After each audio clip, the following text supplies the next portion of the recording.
Turn it up. All right, it's up now. All right, cool. I can All hear right, you. all right, everybody. Welcome to the Pro Zone. This is the Professor Rick Del Santo, and joining me, as always, is Dan the Beast and JJ Sins. And we have a very special guest in studio today with the DVD Freak. How you doing, guys? What's up? Hey. This week Hey. we're going to be discussing the ECW Living Dangerously 2000 pay-per-view from Danbury, Connecticut at the O'Neill Center, which was at WestCon University with the attendance of 5,000 people. Now, I actually attended this event live and trying to go a little bit off memory as I was watching this event, did not remember. I mean, it is 20 years ago, so I don't remember exactly everything as it played out, but I did watch it. So overall, what did you guys think of the show? Going back and watching it. A plus. I loved it. Well, that's a big rating. Yeah. DVD Freak, what did you think? First question: can you spot yourself when watching the pay-per-view? Well, Yes.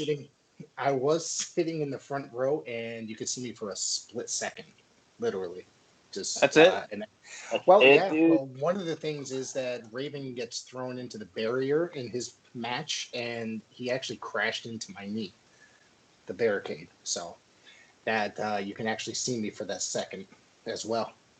I looked and checked. I couldn't figure it out. I looked a lot different. I was a lot thinner 20 years ago as well, so and younger. Okay. So. Okay. Yeah. Well, I mean, So Dan, 20 years ago, I looked different as well. So we all did. Dan, what did you think of the show? Don't get me wrong. I mean, every ECW event is an ECW event.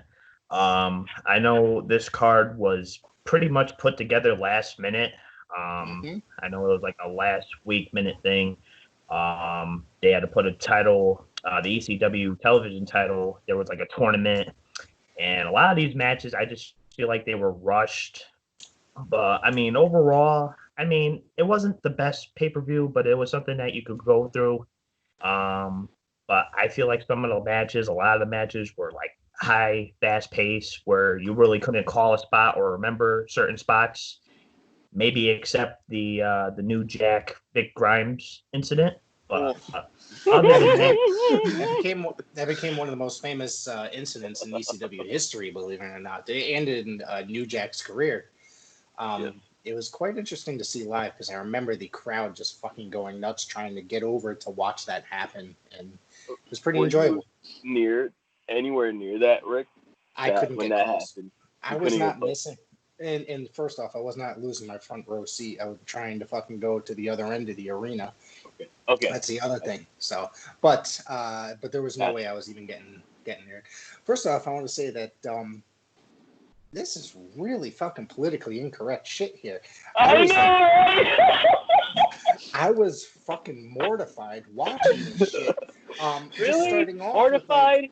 Well, dude, I mean, I'm pretty unpolitically correct, but especially an event that's supposed to be broadcast to the masses, I was like, holy shit, there's no way. The shit that opened up the show with Steve Corino and Sandman's wife, I was like, there's no way any company whatsoever would get away with pulling that shit off. I was like mortified. Like, I was like, I could not believe it. And when she went through the table, I was like, holy shit, I loved it. I loved it, man.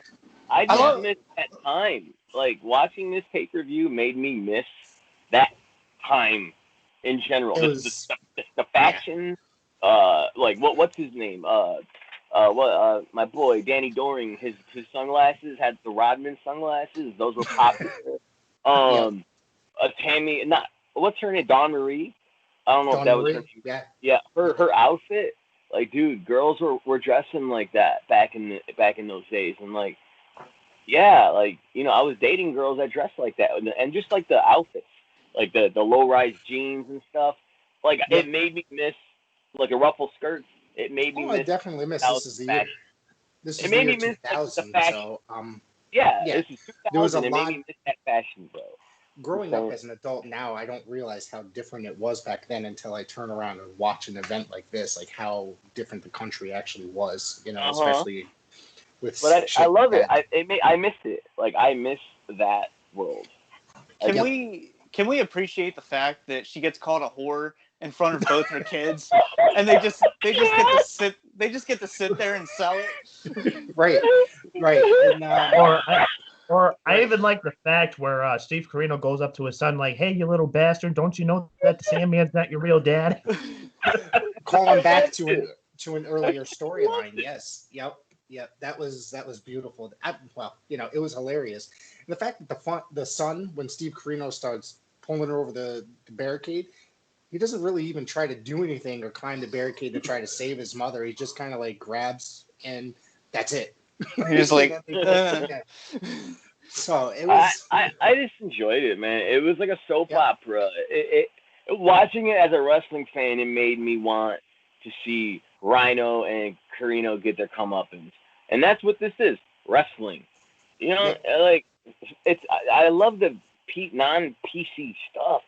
But anyways, it was great. I loved how at the end of everything, you want to see someone get their ass whooped, and you want to keep watching. That's the point of wrestling. They're telling a story. That's how I felt watching this as a wrestling fan.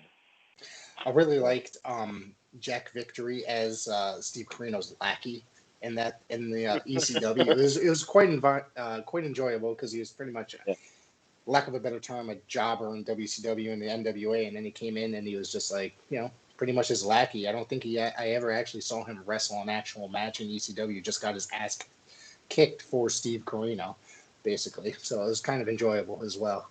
It was comical, very comical. Yeah, I love comical. Okay, now the first match was technically Corino versus. Wait, what was that for the first match technically? Well, we did mention. Okay. So there was the promos. First match technically. Yep, there's more promos, and then I loved it all. What's his name? Joel Gertner. His little speech. Yeah, I love that. The fact that you can't do that no more. This was one of the other things is like Don Callis, Cyrus was on fire this night. He had some of the greatest lines. And watching this for the entire 2 hours, I was rolling, like laughing the whole time. Yeah. So him super kicking Joel Gertner was fucking hilarious. It was great. I thought that was hilarious too. Get out of the ring, you fat bastard. Yeah. Oh yeah, all the name calling, it was great. Oh, I love it. Yeah, and then there was the first match was actually turned Steve Corino and Dusty Rhodes in a bull rope match. Yeah, that went all over the arena floor, and it was really great because something funny about that match. Did anybody notice Dusty Rhodes trying to pull up his pants while getting the cowbell worked on his face? I don't remember that. Yeah, well, he was he came out, and one of the things is like I feel because being at this event, I feel really lucky that I got to see Dusty Rhodes at least. I might have seen him in like 1989 in WWF, but it was really good to see him in ECW because he was more in like a natural state than he was in his WWF career. As far as like ECW is more like legit, Yeah. So it was a lot of fun, and to see him grind that cowbell into Steve Corino's head and open him up was really awesome. So are you trying to say the polka dots weren't legit? They were not. They were not. They were comical, but they were not legit. Very comical. Very comical. So it was that meant, I remember it being a lot longer, but according to the time I found, it was only 10 minutes and 13 seconds. But it went all over the arena. It was bloody as hell, and it was quite enjoyable. That's what I have in my notes. I have in my notes that it was bloody as hell. Not only that, the referee. I love the story that was told. Okay, I don't remember this, but watching it, you can tell the story. The referee had a gripe with Corino back from another event, according to the commentating. And yes, was that H.C. Loke? Was that H.C. Loke? Is that I believe that was the name. Yeah. Yes, I believe that was the name. And the fact that the ref helped tape the cowbell to Corino's face without even using gloves. There's blood all over this match. The referee didn't even put on gloves. And That's nowadays, right. You don't see like, that today without the no. referees wearing gloves. They got the plastic glove or rubber gloves. They pull right out of the pocket And they're I ready to go. understand that, like, totally. I get that. Like, you got to be safe with blood, obviously. That's bodily fluids. But That's just correct. watching Yep. that, it's just like damn, we were really kind of behind on certain things when it comes to being sanitary. But I love that part. And then the headshots. There was headshots with Mm-hmm. with chairs. Like, jeez, like, oof. That's It probably looked why good. today they're not really even allowed to use like chairs today. Yeah, As compared to that era in particular, there's a lot of like dangerous spots like that. yeah, which is good. I'm happy to see that. Yep. But didn't Dusty hit Carino in the head with a chair? That happened Yes. in my notes. It's written down. So So it must have happened if you wrote it down. All right. See, right. this is the fun Yeah. that we're having. We also So, had him tape the bell to his head, and then yes, we got a chair shot to the bell. that's right. Yeah, That's right. that's what I was talking about. That's Yep. That was referee H.C. Loke. That's correct. Okay. Yep. And the I fact looked it that up. Dusty won with an elbow drop. The bionic elbow. Come on now. Bionic elbow drop. Let's go. Let's get that right. And the next match was a tag team match. The New Dangerous Alliance with C.W. Anderson and beautiful Billy Wiles took on Danny Dorian Roadkill. I really enjoyed the hell out of this match. mm-hmm. I loved the New Dangerous Alliance back when they were around. I'm a huge C.W. Anderson fan, and watching this match 20 years after, I'm now a fan of Billy Wiles. I think that he's like completely underrated as from what I saw in this match. He was a great wrestler. And Louis E. Dangerously is hilarious to watch as well. He really had me laughing my ass off. There's so many politically incorrect moments just in like what's happening. We're only the second match in. And you know what? Not even that, but can we get some props to like Joey Styles and Cyrus on the commentary with some of the names that were called, some of the move names, like the Lancaster Lariat of Lust. Like you want to hear shit like that. I did, yes. I enjoyed that. And then it's Cyrus is also gloating with the fact that he kicked Joel Gertner's ass earlier in the with that's the second super kick we're watching tonight. Yes. He goes, you must be proud of yourself. It was hilarious. It was just really well done. And I think Cyrus, I didn't enjoy him then, but now I'm starting like watching back at this. I didn't realize that he had something back then as far as like comedy goes, and it was really good. Yeah, I agree. Anyone? I agree with you. I love the fact that I didn't even know they had a Dangerous Alliance in ECW. You got to keep in mind, this is around the time where I wasn't really watching much wrestling, but I was watching, but I don't remember any of this stuff. I remember the wrestlers and whatnot, but I love the Dangerous Alliance in WCW. To me, that's one of the most underrated factions ever. That is the most underrated faction ever, is a Dangerous Alliance. I think that I think Dan and I might have discussed it that during that era of WCW, like with groups like the Dangerous Alliance, that was probably one of the most underrated eras of WCW. It's just all the crap shines and makes it look really terrible, as opposed to all the really good stuff like the Dangerous Alliance. And Bill Watts was booking during that time period of WCW, which should have been gold right there, but they had stupidity basically trying to make it childlike as well. So, can you guys hear me all right? Yeah, I could hear you great. Yep. All right. So, let's see. The Dangerous Alliance won, and they're talking about Joey Styles keeps talking about how Doring and Roadkill are basically on their way to a tag title match because they're just on a roll. But they lost here because Elektra turned on Doring and Roadkill. She turned on Roadkill. That was messed up. And Cyrus, I love the Cyrus had me laughing during this match because he kept calling her Erectra. So, and then he said her entrance is the best part of the match. He goes, and they focused with the cameraman going on her derriere, and I was just like, oh my god, I was wow. That's like, well, you know what? I think karma's a bit because Roadkill ended up, giving her a lot of ass when she tripped him over the top rope. So. Right. Mm-hmm. Yeah, it was raunchy. I love the match. I loved Danny Doring's fuck yous when they were in the middle of what they were doing. It looked like he was gonna do something cool, and Doring just fuck you. I just love that. Yeah. I miss the grittiness and the ignorance. Absolutely. I miss the ignorance in heels that the heels had. Something too. Bringing this up, looking at Danny Doring, he has like the body and physique of Owen Hart, but the face of Billy Kidman. That's a good way to look at it. I always was a really huge ECW fan because it was grittier. It was like a darkened arena. It was more bare bones wrestling, and I grew up like an NWA fan in the 80s, so it always reminded me of that stuff, with the exception of there was a lot more craziness going on in the ring. So as far as that stuff goes, so the next match was an impromptu match. The ECW World Champion Mike Awesome basically killed Kid Cash. This was a plot. Yeah, he just really beat the shit out of this guy. I love the selling by Cash, though. Now, originally, this was supposed to be Kid Cash versus Simon Diamond. Obviously, that didn't come the way. Right. Mike Awesome comes in the ring, and he basically makes the statement, like, leave the ring and live, or stay in the ring and die. And everybody left. That was rowdy. Kid Cash was like, well, I'm going to be that asshole idiot and just, see if I can get my opportunity here. But right. One of the things that go ahead, Dan. Sorry.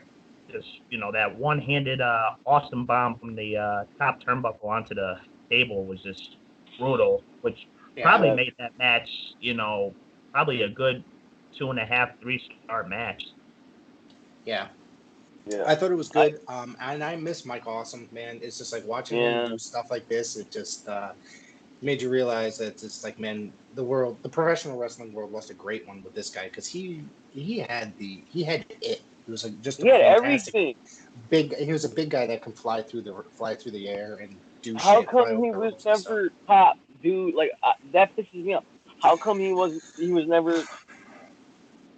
Well, when he jumped to WCW, I think that the fact that fucking Vince Russo basically made him, the fat chick thriller and that 70s guy and all that other shit, it kind of just like ruined everything. But his run in WWE wasn't really all that impressive.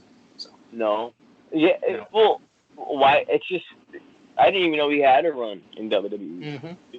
That shows that I went a time without watching, and it was during the invasion angle, and then he stuck around for a little while.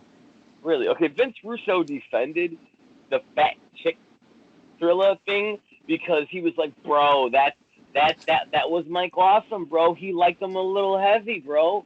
So, and I'm like, oh, you really couldn't have done. I'm serious. I heard that. I forgot whose podcast he was on, but it's probably his. I don't think he makes other appearances. Yeah. Yeah, it was probably his, and I was just like, man, Mike Awesome could have been so much more. Dude had everything. And every match I see him in, it's just like my jaw would drop, and I would say, holy shit.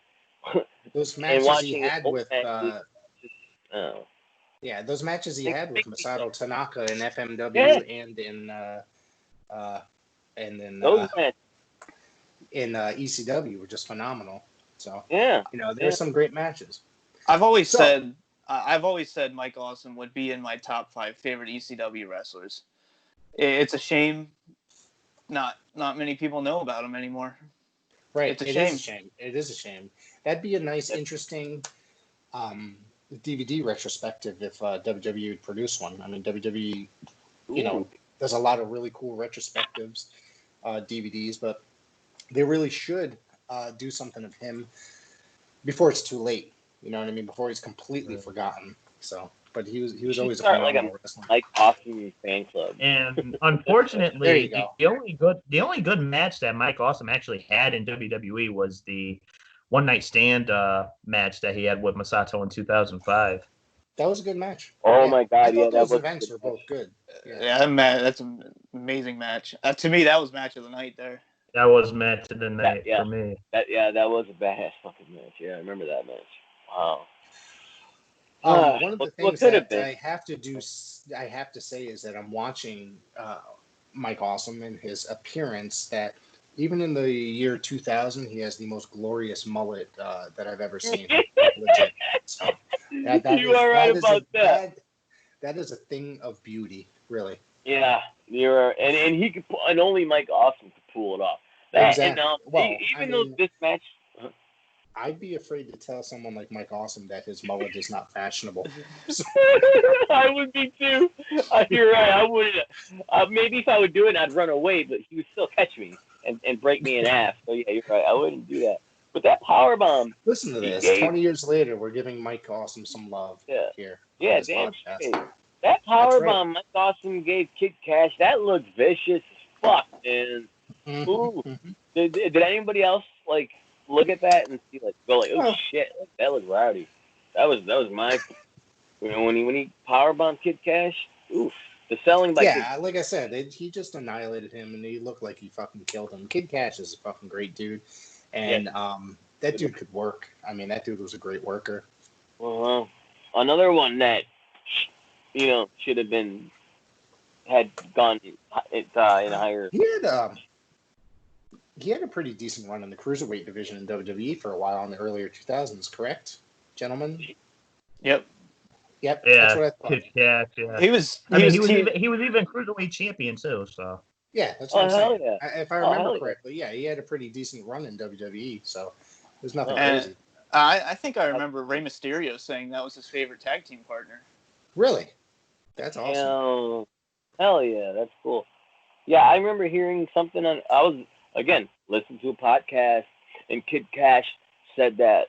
I'm almost positive it was with Kid Cash, because he said that he would fight in these like weird bars, like back in when he was on the indies, like scraping to try to get a contract. There was like these Hickville towns, and they would have these bars where it's bare knuckle fighting, and he said he would sign up, and that's how he would make income, was because he said he'd come out with like $2,000 or $1,000, and back then in the 90s, that's a lot of money. But it was Kid Cash. Yeah. I guess he was trained in some type of mixed martial art or boxing. I don't know, but I'm almost positive that was Kid Cash. Okay, boxing. One of the things I thought was weird is it just seems like in between the matches or when the matches are over, it's like pure chaos. Like they run the matches into each other basically. It's like they didn't even Awesome and Cash didn't even leave before Jado and Gato show up, and then Nova and Chetty fucking show up to face them, and there's just a lot of run-ins right after the matches start, and then it's going from match to match to match to save the fans basically that in between match boredom. It seems like with that was a part of ECW that I always thought was weird. But this Nova and Chetty, God, I miss those guys, man. Like watching these guys, it was bringing back a lot of cool memories. But Chetty's outfit, dude, he was wearing those like furry zebra fucking pants. That was so weird, man. Hey, don't hate on the zebra print, all right? See them pillows? Something I liked about Nova was like his cosplay, like costumes. Like he would either come out with like Venom costume or like a Green Lantern type outfit. He did have, I'm gonna tell you, one time when I was a youngster, Nova was just starting out, and I gave him the finger at some like indie event, and he stopped and he yelled at me. It was like some indie show in New Jersey. I was like, oh, all right, dude. That's just and then all of a sudden you just like popped up in ECW like a year later. It was pretty funny. Hard to believe someone of Nova's caliber would become Simon Dean just like a couple years later. That was definitely a weird character. I didn't particularly enjoy it, but I liked him as Supernova. It's like, but WWE always took something that was so great in another organization and just said, okay, we're giving you this regular fucking gimmick kind of a thing, and not. And you know what? At my age back in the day, I was so convinced, like, is this an actual commercial?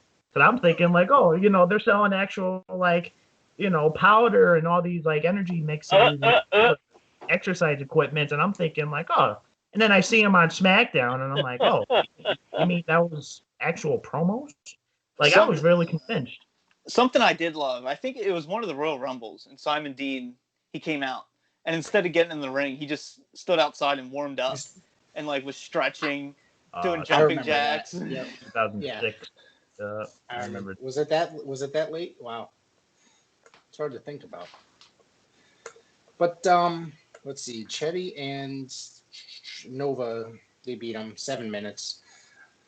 And of course, there's supposed to, excuse me, gentlemen, there's supposed to be another match between the Rhino and the Sandman as part of the TV title tournament, but the Sandman won by forfeit because he's at the hospital aiding his wife, who just got speared through a table at the beginning of the show.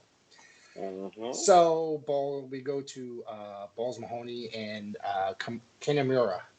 This is pretty. It doesn't last very long. It's only a minute and 58 seconds. Hold on, I think you skipped a match, Rick. It was Super Crazy. I'm sorry, Super Crazy. I'm sorry. I'm looking over my notes. I'm sorry. I must have. Yeah. I'm skipping over. I'm sorry. I was about to say, like, did I make a mistake? No. That's the thing is, I like to make mistakes. So, and I just was watching this match too. That's the problem. That's the other thing. I just had this match on. Super Crazy defeated Little Guido as part of the title tournament. That was 7 minutes. Great match. I love both. I love both these guys, and I love Guido because he's. I love those like shooters and stuff like that. And that guy was an actual grappler. One of the things that for when I'm into like when I find that certain wrestlers I really like. They're old-fashioned. They can really whoop the shit out of you if you kind of get funny in the ring. And definitely Little Guido, James Stone, whatever the fuck you want to call him. Nunzio. I don't know. He's gone through like 30 different names since I've been watching him. But I always really appreciated his work. And he was always like, looked like he can kick the shit out of you, though he was like half my size. So. But he was a nice as hell dude at the times that I met him. Really? Cool dude? Yeah. Oh, yeah. That's cool. Seems like he'd be cool. I love the match. Fun match, man. To me, any match, like you said, with Lil Guido and with Super Crazy, come on, man. When you see Super Crazy, you know you're going to see some super crazy shit. Like, let's face it. His name is like Super Crazy does not get mentioned enough. I'm sorry to cut you off, JJ. Super Crazy does not get mentioned enough these days in professional wrestling when he's mentioned. I mean, he did not have necessarily the greatest WWE career. It was kind of very comical, but you know, he was always enjoyable to watch in ECW, and he had a short stint in WCW in the 90s. Super Loco. Really? Does anybody recall this? Dan does. Yes. Right, yeah. I think before he became Super Crazy. So yeah, he was always an enjoyable talent. I always thought he was great. Also, one of the pioneers for this. Yep. You know. He's. I consider him one of the pioneers of you know, the stuff we see today. Yeah, the modern day lucha style. Mm-hmm. Yeah. Is he still wrestling somewhere? Yeah, he's still doing the indie shots. I think shots. He's still active on the indie shots. Yeah, I saw him. God, I don't know what show I saw him. I saw him before the whole virus thing. So I forgot where I saw him, but I know I saw him. It might have been at that lucha thing that they do, the Gala Lucha. Yeah. Might have seen him at Gala Lucha. Maybe I might have seen him there. Probably, most likely. Also, one thing I would like to add, the amount of barbed wire tattoos on the ECW wrestlers is funny. That's what I noticed. Like, everybody has barbed wire tattoos, and however, I can make fun of that because I am a victim of having barbed wire tattoo. That was my first tattoo. I was 14 years old, and my father's friend did my tattoo and my father's tattoo in our kitchen. So, and I was that was in 1998 or 19. Yeah, you figure shit. I was. Sorry, guys. I was 14 years old. It was for my 15th birthday. I was about to turn 15. So yeah, I'm just saying it's just hilarious the amount of barbed wire tattoos. It really shows how dated the show is. I was going to say that's definitely something that was like trendy around that time period. Is like barbed wire tattoos. Yep. Pamela Anderson had one. She was like, that's right. Oh my God, she was the most famous woman in the world at that time. Yeah. Well, one of the most famous women. So yeah. But anyways, next match was what? Balls versus. Yeah, we just apparently I went out of order, so we don't got to talk about that. You know, but yeah. Yeah, we don't talk about that. Yeah. The one after that is probably one of the most famous matches of probably the second most famous of New Jack's career. I'd have to say the mass transit incident is the most famous, but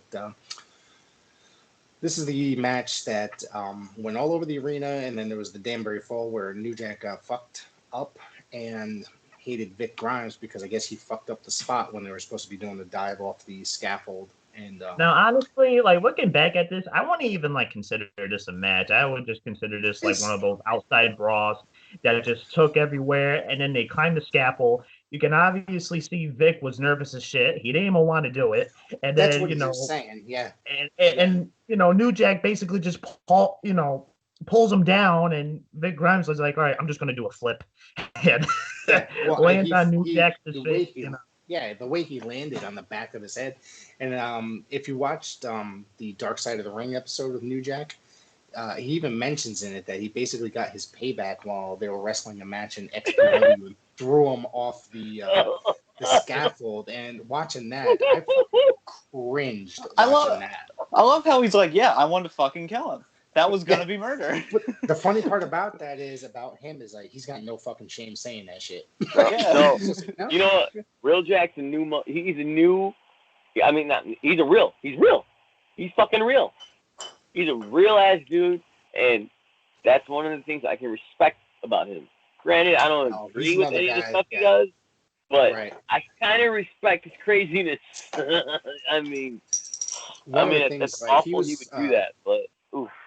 I think it's hilarious that getting off subject is watching his episode of Dark Side of the Ring. He's just like, all he talks about is like doing cocaine and like fucking up people and shit like that. And it's fucking hilarious. And it's hilarious to like.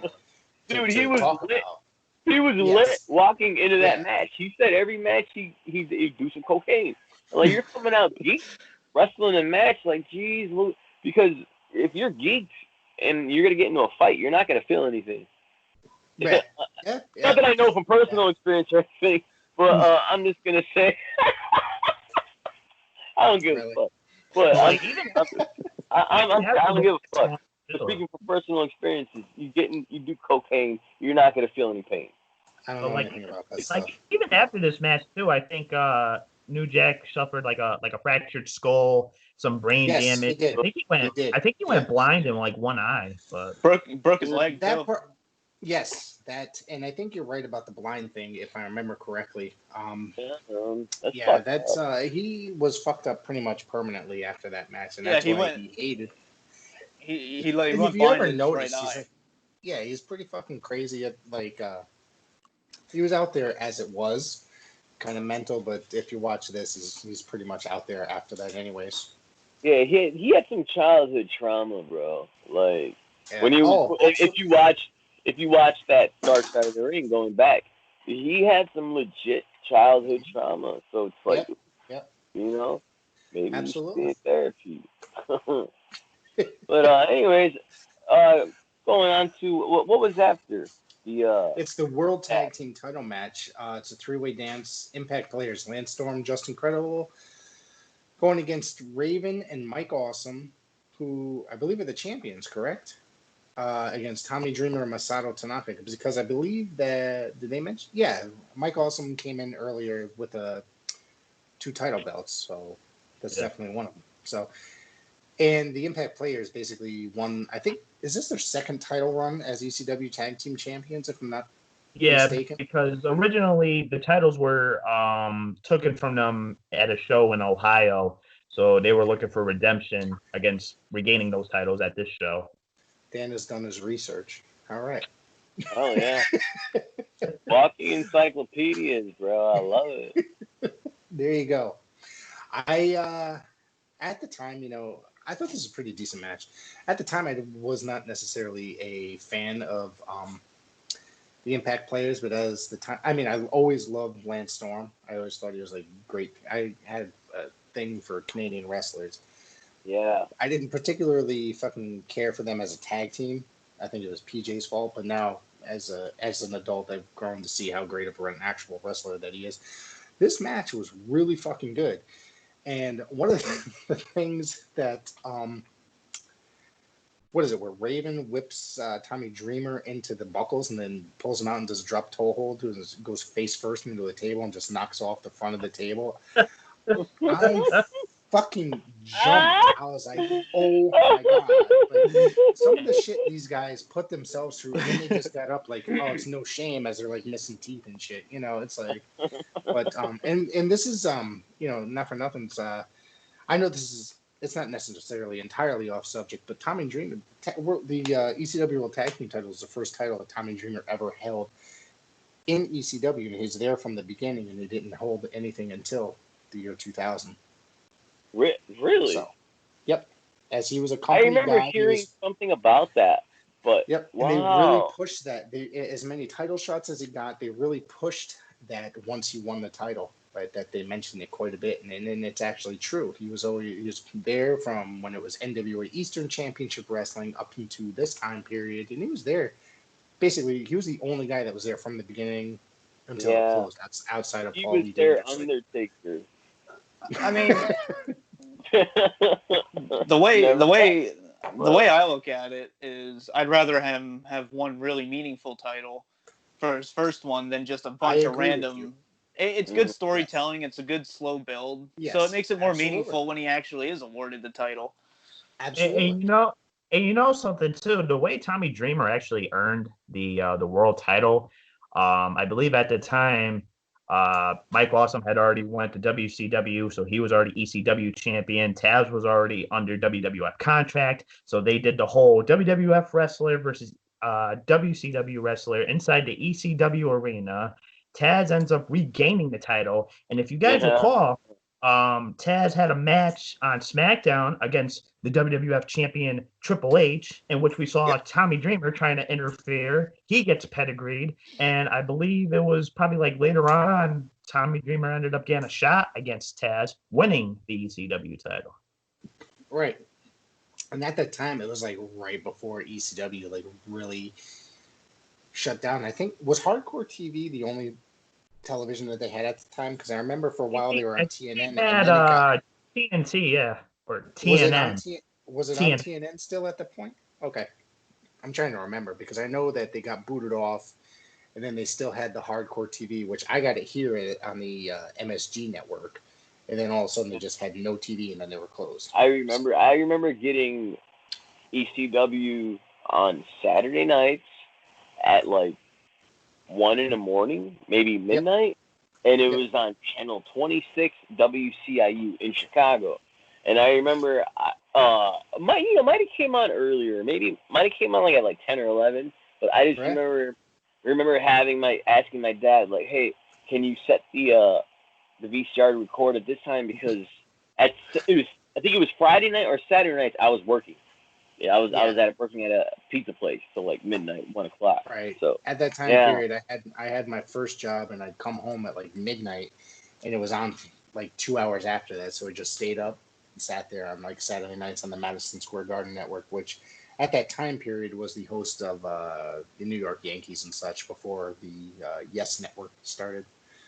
So that's cool. It was a good time. Definitely channel. Yeah, it was a lot of time period. Did you guys, Dan and DVD Freak, did you guys get to watch the ECW in its original run? Either of you? Nope. No? No, yeah, you're too young, man. I'm 20. I'm 24, so no. Okay, I understand you. Were... But what I do remember is, I remember back in the day, probably, I want to say maybe like 10 years ago, maybe a little bit longer than that. But this was like around the time Netflix, when you rented from Netflix, they would send you DVDs. Now, nowadays they have like the apps and everything. I know back in the day when Netflix was around, I used to get like all the old like ECW DVDs, especially all the ECW DVDs that came out in 2002 after ECW was purchased by WWE in 2001, because the distribution that was, putting out ECW DVDs was still going on until around like mid 2002. Really? Interesting. I used to rent from DVDs from Netflix at the time, burn them, and then return them the next day. So then, So I'd probably get like 4 shipments a week of DVDs. burn them and then send them out and then get some more. Yeah. Exactly. I think they caught wind after a while and then started taking their time. But all right, so the main event was for the World Television title. Super Crazy defeated Rhino. I'm kind of surprised at this, like, because they were really building Rhino as like a fucking monster, and to take the title. I know he eventually have it after this. Yeah, he was actually the last ECW television champion. That's what I thought. Yeah, that's what I thought. We're gonna have to go back and review one of their older TV shows at some point. But yeah. This wasn't that bad of a match, but for a main event, it was only 7 minutes long. A lot of these matches, surprisingly, are just like really short. And it's I think I mentioned to Dan. I think I mentioned to Dan when we were talking about this, getting ready for this just the other day, that this event was it's like 45 minutes shorter than any regular pay-per-view. It actually clocks in at 2 hours and 6 minutes, which I thought was really fucking odd. Yeah, I noticed that when I first went to put it on. I'm like, 2 hours? Really? Yeah. That's really short. Yeah. I noticed that for a pay-per-view, that's really short. But they usually run about almost closer to 3 hours. Yes, yeah, and they do. But at that time, we had a cheater box, so we were getting on pay-per-view channels. I'm sure we're getting that where you are. In Chicago. I don't think I paid for a pay-per-view. Yeah, I don't think I paid for a pay-per-view for like about a good 5 or 6 years for a while. Yeah. Yeah, it was like good 8 years for us. Yeah. And we got Playboy too, so you know. There's something that I like about this match though. I like some of the spots that were in this match. Obviously we saw Super Crazy, doing a senton over the referee onto Rhino. Rhino catching Super Crazy as he was attempting a moonsault, hits him with a power slam. And then during the duration of the match, Tajiri gets involved, part of this whole network faction or group, you would say. And then all of a sudden, the former ECW television champion makes his appearance on top of Scotty Riggs' shoulders, which I never knew Scotty Riggs was in ECW, so that kind of baffled me. Oh, no, it wasn't Scotty Riggs, it was Riggs. Did you guys notice RVD's football jersey, the football jersey he was wearing? No. He was wearing a Bobby Duncombe Jr. Football jersey because Bobby Duncombe had died back in January. So it must have been so it was like around that time. Wow. Shit, I didn't even realize that. Wow, that's crazy. Wow. Bobby Duncombe was still under contract to WCW when he died, I believe, at that time period. So I remember him. I remember the name Bobby Duncombe Jr. Yeah. He was with the West Texas Rednecks with Kurt Hennig and Barry and Just good old boy. I hate rap song. Rap is crap. Yeah, I love that song, dude. I was rooting for them. That was probably the last of what I was watching, and then I just stopped watching. That was the last thing I remember. Don't get me wrong. And I stopped. Yeah, don't get me wrong. There's definitely periods where I've stopped watching for like a year or two, but the last couple of years I've been actually really watching a lot lately. I mean, there's like probably not a night where I don't watch wrestling now, but it's kind of crazy. And maybe pathetic, but whatever. I'm watching old stuff. My family's the one that's going to suffer. Yeah. And then obviously we would see RVD get involved in the match, hits a face buster on Rhino onto the table. Super Crazy wins with the moonsault, wins the ECW television title. Then a whole brawl breaks loose. All the baby faces are getting knocked down, beat up. And then everybody's chanting, "We want Sandman. We want Sandman." Yeah. And WWE Network, obviously we can't listen to the actual theme of the Sandman, but how cool that would have been listening to Enter Sandman. But it was a pretty cool moment. Yourself. There was a brief period they did license the song for like the reunion shows that they put on. So it's a shame that they couldn't really use it. What's that, bud? I just pressed mute and played the damn song. Yeah. I'm serious. I've done that. I'm serious. I did that. I'm like, hold up. Let me mute this shit. And that's doing way too much. No, it's not. It takes away. Just go into your phone. It does take away. The the whole thing with like them, like WWE doesn't want to pay the rights use a lot of songs. It takes away a lot of the feel, the original feel, basically. You know what I mean?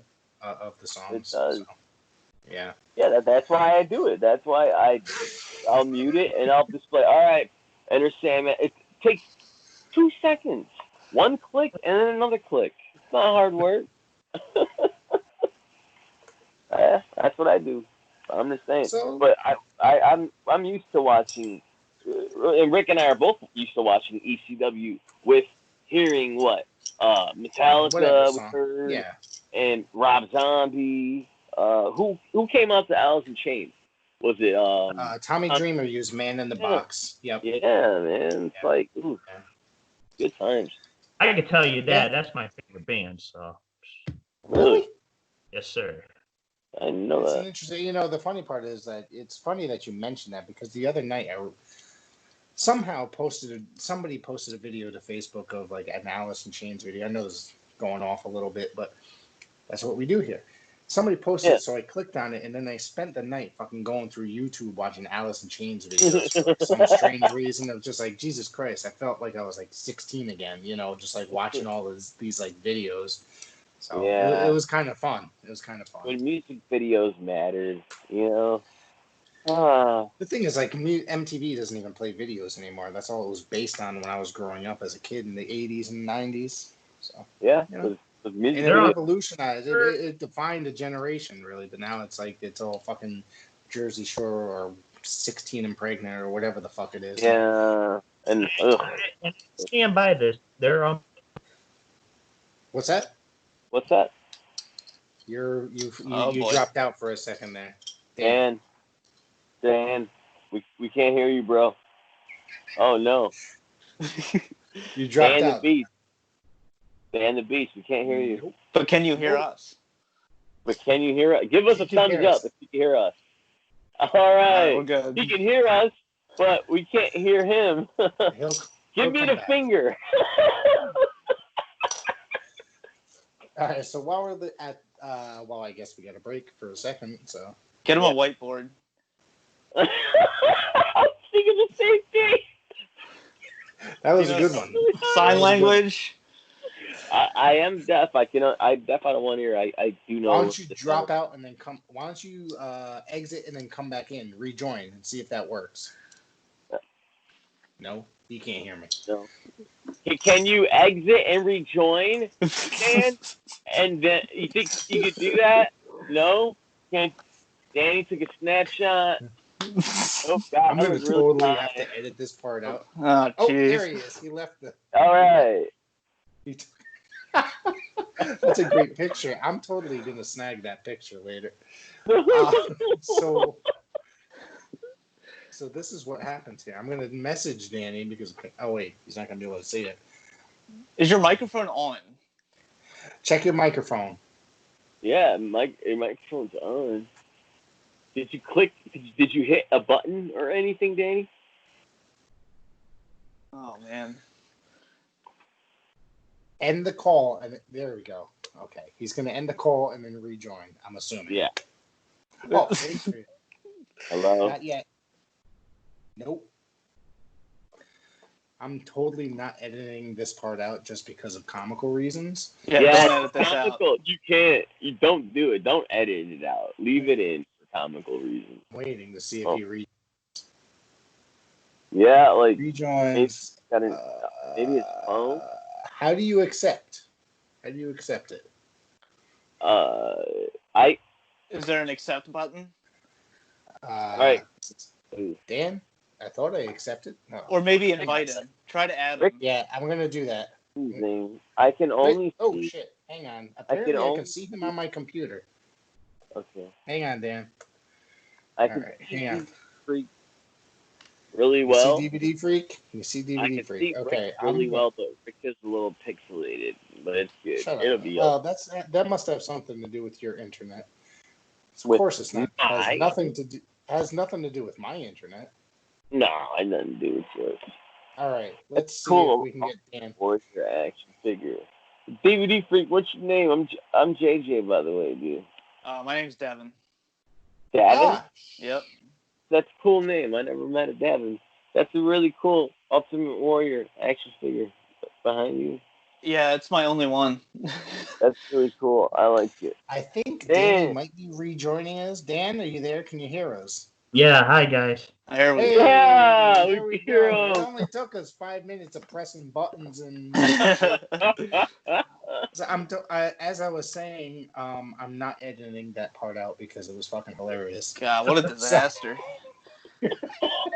It's a shit show.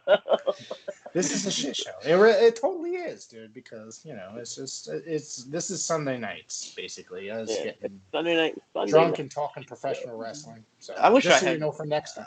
I wish I had beer right now. I'm all out. What do you drink for beer? I'll drink anything. Pretty much anything. That's my kind of guy. Where do you live, bud? I live in Pennsylvania. So yeah, we get Yingling, which is good. Not many people get Yingling. It's only on the East Coast. Try this. Fat Tire. I've had it. Yeah, I've had that. Oh, it's fucking awesome, dude. I fell in love with these guys recently.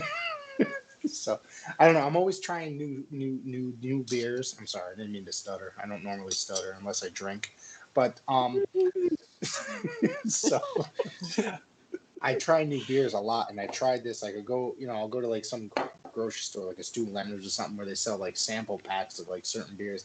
I grabbed this one time, and I was just like, holy shit, this is like one of the greatest things I've ever had. I normally like a good Pilsner or a lager or something like that, but I do like amber, like ales and stuff like that. Mostly English ales I was like really into for a while. Do you have Yingling where you're at? Oh, yeah. I'm only in Connecticut. We're not that far from you. So, So so we get Yingling a lot. And I was drinking Yingling a lot for a while because my ex-brother-in-law was like in love with it basically, and he would like bring it over all the time. So for like months or a couple years. It's not bad, yeah. It's not bad.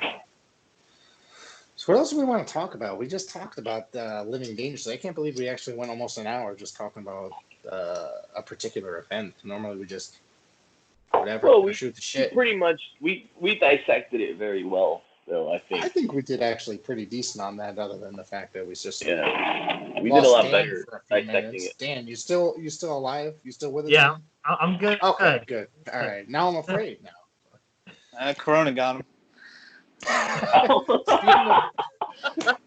Jeez, dude. You gotta wear your mask, man. Wear your mask. Speaking of Corona, I know. There we go, buddy. Should we put them on? Should we? I do too. Should we all put one on? Nah, I don't have just for safety. Bandanas. I don't want to catch it. I don't know, like where you guys have been. So, listen, you know what it is? I said the word Alice in Chains, and I probably offended Kurt Cobain. Hold on, I've got something. I want to. That's pretty funny. All the talk about alcohol made me go pour another glass of wine. There is nothing wrong with that, JJ. No. During this hour, I've had 4 beers and 3 shots of whiskey. That's fucking awesome. I think that JJ's got one of these, so I'm going to show you all like my face mask. Yeah. So this is my new I didn't get one of those. You did not get one of those. God, no. I'm sorry. I should send one to you. I know someone that's actually making luchador face masks as well. This gentleman, David Rodriguez, out of Brooklyn. I can't wear those kind of masks. Well, something. I cannot wear those masks. Since we're all talking about the coronavirus, obviously it's devastating that Rusev revealed that he has been diagnosed positive. Positive. Yep. What? That's pretty. Yeah, it was announced probably earlier this evening, right, Dan? That it came out that he was so. Coincidentally, he tested positive on Rusev Day too. So just puts a damper on Rusev Day. I'm taking a hit off my vape pen and trying to get high, and you almost made me cough. That's a good one, buddy. Oh shit! I love your sense of humor. That's fucking rowdy, man. Yeah, that's why that's why my videos got demonetized. I have an offensive sense of humor. There's nothing wrong with that, dude. We're sitting here getting fucked up and just talking wrestling. Yeah, all my videos got demonetized because of it. That's bullshit. Because of the snowflake generation. Figures. But anyway, that really sucks. You're not necessarily. You're not wrong about that, but it's quite upsetting. Like I said, we just fucking talked about an ECW event. That shit would never survive today. No, and that's. But I really do. I don't want to go off and start talking politics and sissies and the far left. Yeah. We don't need to do that. Then I will need alcohol. Yeah, I mean, I consider myself pretty fucking liberal when it comes to like politics and stuff like that. But it's like those fucking extremists that just really fucking piss me off. I just hope we're living I really do. I'm sorry, JJ, to cut you off, buddy, but we live in a pussified generation like this last. And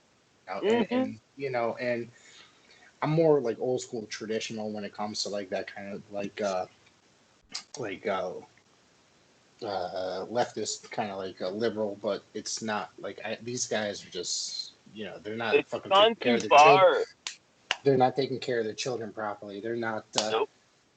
They're not taking care of themselves properly. But you know what? This is not a fucking political podcast. This is a professional wrestling podcast. So fuck that shit. I'm not talking about that. We're just gonna get drunk and before I get really fucking crazy. And DVD freak. DVD freak. Something else I want to bring up that caught my attention is over on the SmackDown side of things. How do you have somebody who wins the Money in the Bank briefcase, and I even have him on the show since June 8th? I didn't even know. Otis. Sorry, I almost got the name. Jesus Christ. I know Otis has the briefcase. I didn't even know he was on SmackDown. So I can't talk about that. I don't know anything about what's going on. I don't watch a lot of WWE, to be honest with you. When it's up and running, it's NWA, and that's like my favorite thing to watch. As we have a special guest on the show, the DVD Freak, what is your favorite wrestling to watch, buddy?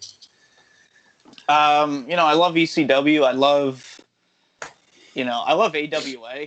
That's not an answer you get too often. That's I really love that because I love old AWA. I got into it a little bit late, unfortunately, probably about 1987. And I followed it up until it closed in 1991. Do you have a lot of AWA DVDs in your collection? No, unfortunately not. I just have the WWE released AWA DVD. It'll happen eventually. Yeah, it will. Where can we find you on YouTube? Where can I find you? I would like to subscribe and watch your videos. I'm currently on a hiatus, but just the DVD Freak. I'm starting back up soon, but yeah. Okay. That hiatus needs to end pretty soon because I'm quite enjoying the content that's up there, buddy. It's just it got to the point where modern wrestling made me so sick I just can't talk about it anymore. So even when I do come back and start making videos, I'm just pretty much going to go back and review old stuff. So you said you're 24 years old. Yes. And modern wrestling is the thing that you're not into. Yes. I find that I respect that, and I find that very interesting because as a 44-year-old gentleman, I'm not necessarily. I love the stuff that I grew up with, and there is a lot of really good stuff that I watch now that I really enjoy. Well, let me tell you. Let me tell you, Rick, because like me, I'm gonna stand with DVD Freak here because me and him are basically around the same age. I'm 2 years older than him. But, growing up for me, it was all about the Ruthless Aggression era. When I first got introduced to wrestling, my first visual memory was WrestleMania 20. But, the first match that I ended up seeing was the Brock Lesnar-Kurt Angle match on SmackDown, the Iron Man match on SmackDown, which was probably one of my favorite matches. I remember when that happened, that was I was completely surprised that they're going to put an Iron Man match, on actual television, like free TV. And how the fuck they were going to do it with commercial breaks and such. And it was interesting nonetheless, So. No. And, you got to think of it this time, too. Modern wrestling's good, but the only thing that's ruining it is the internet, social media. Back in the day, you couldn't really get spoilers and, interact with superstars like that. When we grew up watching superstars, we looked at them like, I hope we meet them one day. Nowadays, you could just message them and be like, hey, how you doing? It's literally that simple nowadays. Back in the day, it was much more worth it going to the shows. Yeah, but I wouldn't message nobody, though. And, dude, I'll fucking send. You know what? One of the parts is, sorry to cut you off, Dan and JJ. One of the parts that's the easiest is like fucking just getting online and sending a fucking DM to somebody. Yeah, but that's how we all met. I mean, there you go. That's how exactly. And I heard from fucking Justin Credible tonight. So that's fucking hell yeah, dude. I might as well bring up the story now. Because Rick, obviously, you saw that I was in that live video yesterday. That live video chat with Justin Credible, and just asking for like autographs and stuff like that. Hey, where do you live, bud? And it's like ironic that I wouldn't think like 10 or 12 years ago that, hey, Justin Credible lives in the same city as me. Whoever fucking thought that? All these years from Ozone Park, New York. Oh no, he's from Waterbury. Oh, I never knew that. Oh shit. A couple blocks away from me. We're actually I'm gonna break this now that we're actually working on getting him on the show. I know a while back I asked him and he said yes, so we're just working on actually updating that and getting it through. It's like the when I initially talked to him about it, the pandemic happened and nothing ever came of it. He started promoting that tour, so the whole thing with him appearing was going to be him to promote his tour that he's doing with the ECW Memories or whatever the hell it's called, with him, Sandman, and Shane Douglas. So it's a hopefully they'll come to Chicago. Yeah, so I actually heard from him again today. So, and we're working on it. We're talking about it. We're working on it. We're getting so I'm hoping that it happens soon. That's cool. That's cool. What's so funny about it was I bought one of his pictures, and as soon as I told John, who was the owner of M&J Collectibles, where I was from, they were like, hey, why pay for shipping? We'll just throw in a free photo. And, ironically joking, like, hey, we'll have Justin stop by your house on the way home. Like, oh, shit, I wish. Justin Credible knocking on my door, I did run into him in public in February, which is quite funny. I went to go see Mick Foley do his stand-up thing that he does, and Justin Credible just so happened to be seated next to me and my buddy. So I thought that was kind of funny, and that's where we actually connected for the first time and started chatting. So he's a fucking nice dude. He just he seems down to earth as fuck. Very. That's how he comes off in his shoot interviews. I've watched a lot of them on and he talks YouTube. He just seems real. Like, he talks very highly of his career, and he does not want to insult anybody. He does not want to insult anybody. He just talks really great. However, one of the funny part is that during that live Q&A thing that he was doing on, and Dan was obviously watching on Facebook yesterday, that live Q&A. Somebody asked him who he thought was the most overrated wrestler in the modern era was. I almost fell out of my seat. He said that it was Kenny Omega, so which I thought was fucking hilarious. That somebody actually said that, because while I do enjoy Omega, I think he is overrated, and I don't like a lot of the bullshit that he did in Japan, like the wrestling the 9-year-old girl or a fucking blow up doll or some stupid shit. Yeah. And don't get me on a fucking Cornette rant, okay?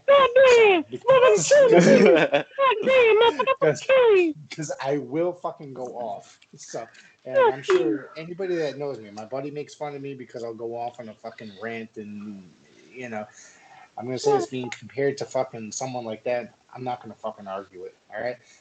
But I agree with 98% of what he says, and especially when it comes to wrestling and politics. Speaking of Jim Cornette, I have to show off the restraining order. Oh, you bought one of those? Yes, I did. Beautiful, man. That is beautiful, bro. That is so fucking funny. I even had him write Dairy Queen for me. That is fucking beautiful. That is amazing. So we got another one here. We got a Cornette fan. We got members of the cult of Cornette, basically. This is fucking awesome. 4 of us. So, 4 of us. No, I've been a fan. I've been a fan of Jim's for fucking years. Probably 1985 when I first saw him in World Class with the Midnight Express. But it's just like, it's like I didn't know when I fucking growed up. I believe we'd agree on fucking politics too. So it's pretty fucking awesome. Listen, I can't sit there. I can't sit there and be a Midnight Express fan without being a Jim Cornette fan. So let's put it that way. Yeah, well, he was the core. I've been meaning to join the cult of Cornette. I'm sure all of you know that. I've been meaning to do that, and I've been meaning to buy some stuff off his website. I'll probably go in a couple of days. Maybe I'll fucking do that when we get done here tonight because there's a lot of items that I want to get to on there. A lot of DVDs on his He's website. got some really great DVDs. You hear that, DVD freak? There's a lot of really great DVDs up there. He has great prices too. Like for an autographed 8x10, he's asking $10 no personalized. That's all I paid, which is a great fucking deal. Yeah, that's all I paid for the restraining order. Really? Yeah. His prices are cheap. No, he's really fair. He's really fair with his prices, man. He's really good with his. He's really good with his fans. You know what I mean? He'll mention his fans on air. If you listen to his podcast, he'll mention them all the time, and especially if they buy stuff and if they write in. As long as you're not fucking promoting the either the shit stain or the president, you're gonna be looking good in his eyes, basically. Yeah. Or Kenny Olivier. There you go. Jazz hands. So. Yeah. Did you? So speaking of Kenny Olivier, this is something that Cornette. One day I was sitting there watching, or listening, excuse me, to his podcast, and he started talking about some movie that Kenny Olivier was a part of, and it was that fucking Slapfest YouTube DVD freak. Do you know what I'm talking about? No. It's some fucking weird like artsy fartsy fucking film. I'm gonna have to send it to you. I'm gonna send it to you guys. It's basically a bunch of guys, and it's like very. I don't want to say anything too offensive. Like I really don't. Yeah. It's very like homoerotic. Like I'm not trying to be a jerk or come off as politically incorrect or anything like that.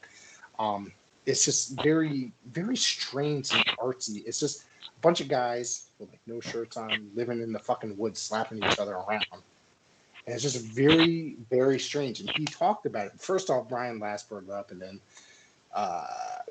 they talked about it. And then I had something came to my head. So I gotta look this shit up. And it was the weirdest fucking thing I've seen in my fucking life. If it's an artsy film, it could be viewed in many different ways. Yeah, yeah. And interpreted in many different ways. Yeah. So, I don't know how to describe I'll have to watch. Other than like I'm not trying to be weird or offensive. Yeah. You know, I get what you're saying. I'm very open-minded. You know what I mean? I get it. I don't know how else to describe it. So considered an art video, it could be interpreted. Yeah, but it's by many different people. So I'll have to see it, and then I'll let you know what I think of it. I'm surprised nobody else is here. Like I don't know. When he was talking about it on this show, like I became very intrigued and just like flipped over to YouTube and then watched it, and I was like, I had no idea what the fuck was going on. Like I was so confused as to the way that somebody like make this shit. Seriously. I mean, I'm a big film guy, so I love the artsy stuff. I'm just not sure if I'd like an Olivier artsy.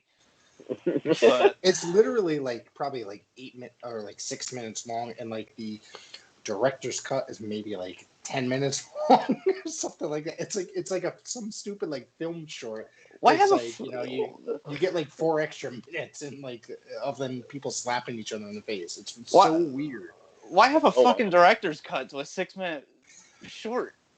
I'm serious. I have no fucking clue. Oh That's why I was confused. I mean, I've done a lot of stupid shit in my life and taken a lot of stupid drugs over the fucking years. You know, it's like this shit. Like, you know, and I've been like, I smoked a lot of dope back in the day to fucking listen to fucking Pink Floyd records, but this shit would not make the shit make sense. I'm telling you right now. I have no fucking clue as to what was fucking going on. Let me not mention the band again before the corona catches me again. No. Oh, yeah. See, we're not going to talk about the corona interrupting. Yeah. It's the second wave, man. But anyway. Wait, are you all living. You all live close. Wait, Pennsylvania. You are on the East Me and Coast. Dan, I think, are the only two that me and Dan live literally probably like 15 minutes apart. So. And Pennsylvania is far from Connecticut. Depends on what time. Where are you from in Pennsylvania? I'm in York, so it's like very south, right near Maryland. So it's probably like maybe 8 hours at the most, I think. Got you. About that. So it's not that. It's really not that far. No. No, an 8 hour. That's about like 2 train trips, if anything, 2 or 3 train trips. Yeah, it's not that bad. That's cool. I've driven through Pennsylvania before, and I got to tell you, it was like death. All right, because Pennsylvania is a huge fucking state. So it's taken me forever to get through fucking Pennsylvania. So I went there. One of the times I went there, 1987 was the greatest trip ever. I was on my way to Minnesota. 1987. On my trip to Minnesota, I should have fucking gone to an AWA event, but at that time I was about to say, were you on your way to an AWA event? No, I was on my way to go visit family, and we went to the Mall of America and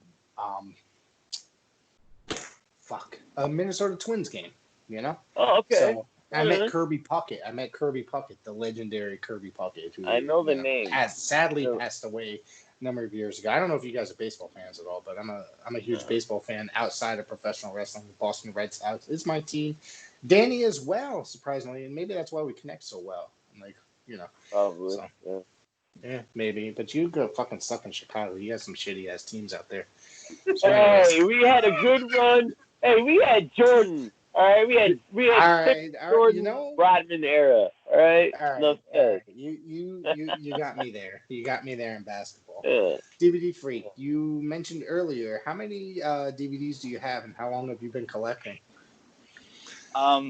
Just wrestling DVDs I've been collecting since 2007. Great. Is your page mostly geared towards professional wrestling? Your YouTube page? Yeah, YouTube. Yes. Like I said, I'm a big film geek. But I don't include that, really. Okay. I like to keep it on the one topic. But no, wow. What kind of films do you collect outside of professional wrestling DVDs, if you don't mind me asking? Do you know what the Criterion Collection is? Absolutely. Yeah, yes, those. I mean, I love classic film. You know, that's amazing, dude. That's amazing. Yeah, when I said I didn't like modern wrestling, I hate modern film even more. So I got to talk to you some more about that. I got to talk to you some more then, if this is the case, because I'm a huge. I used to be into a lot of film as well. Like back in the day, it's like I'm also a DVD collector, Blu-ray collector, a lot of like horror and offbeat cult and B films and stuff like that. So I like to know like your take on a lot of other things as well. Yeah, I mean, I do a lot of writing on my own. So really? Film has always been my number one passion. I just never really did anything amazing. For YouTube with it. Just because kind of it's so saturated. Everyone's reviewing movies and all that crap. So absolutely. Dude, there's a fucking probably 2,000 fucking wrestling podcasts, but here we are. I don't care. You know what I mean? I'm just I'm trying to push, my opinion on it. I don't really, if people listen, they listen. If they don't, then I don't know what else to say. So, what's your favorite? What kind of film do you like in general, overall? I'd say my favorite film. This will give you a good, idea of what my type of film would be. 12 Angry Men is my favorite film.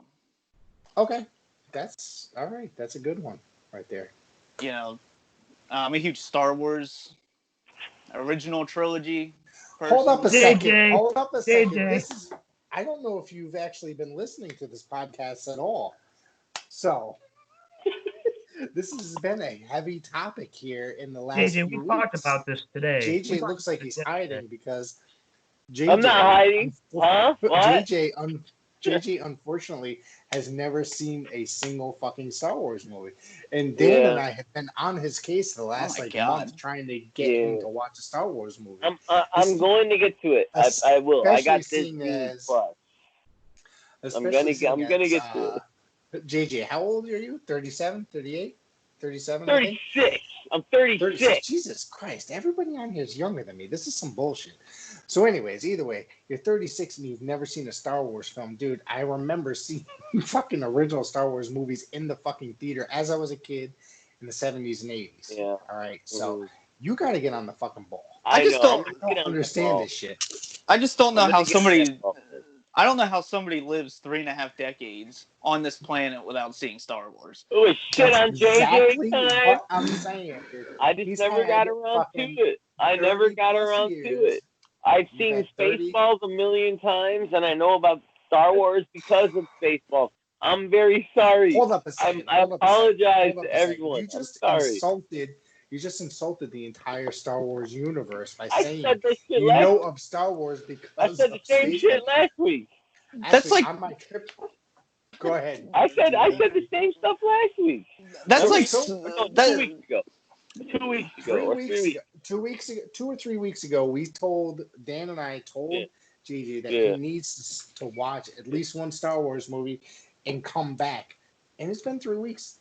The motherfucker has not watched any Star Wars movies. All you need to do is watch the original trilogy. You'll be fine. That's exactly. You know what? I know. Yeah, exactly. I'm gonna get exactly correct on that. Those are the best. I'm gonna get on it. Yeah, I promise. But it's hard because I'm watching old WCW at night. You know, Oh, all right. You know, don't go past 1995, JJ. All right. That's a little bit questionable, dude. So, when we say WCW, when we say Star Wars, we're not talking about the old WCCW event either. There you go. World Class. I'm watching World Class, the Texas stuff. I'm watching AWA, and I'm watching old WCW and old NWA. That's what I'm watching. And I forget I have Disney Plus, and I forget about Star Wars. But those are I'm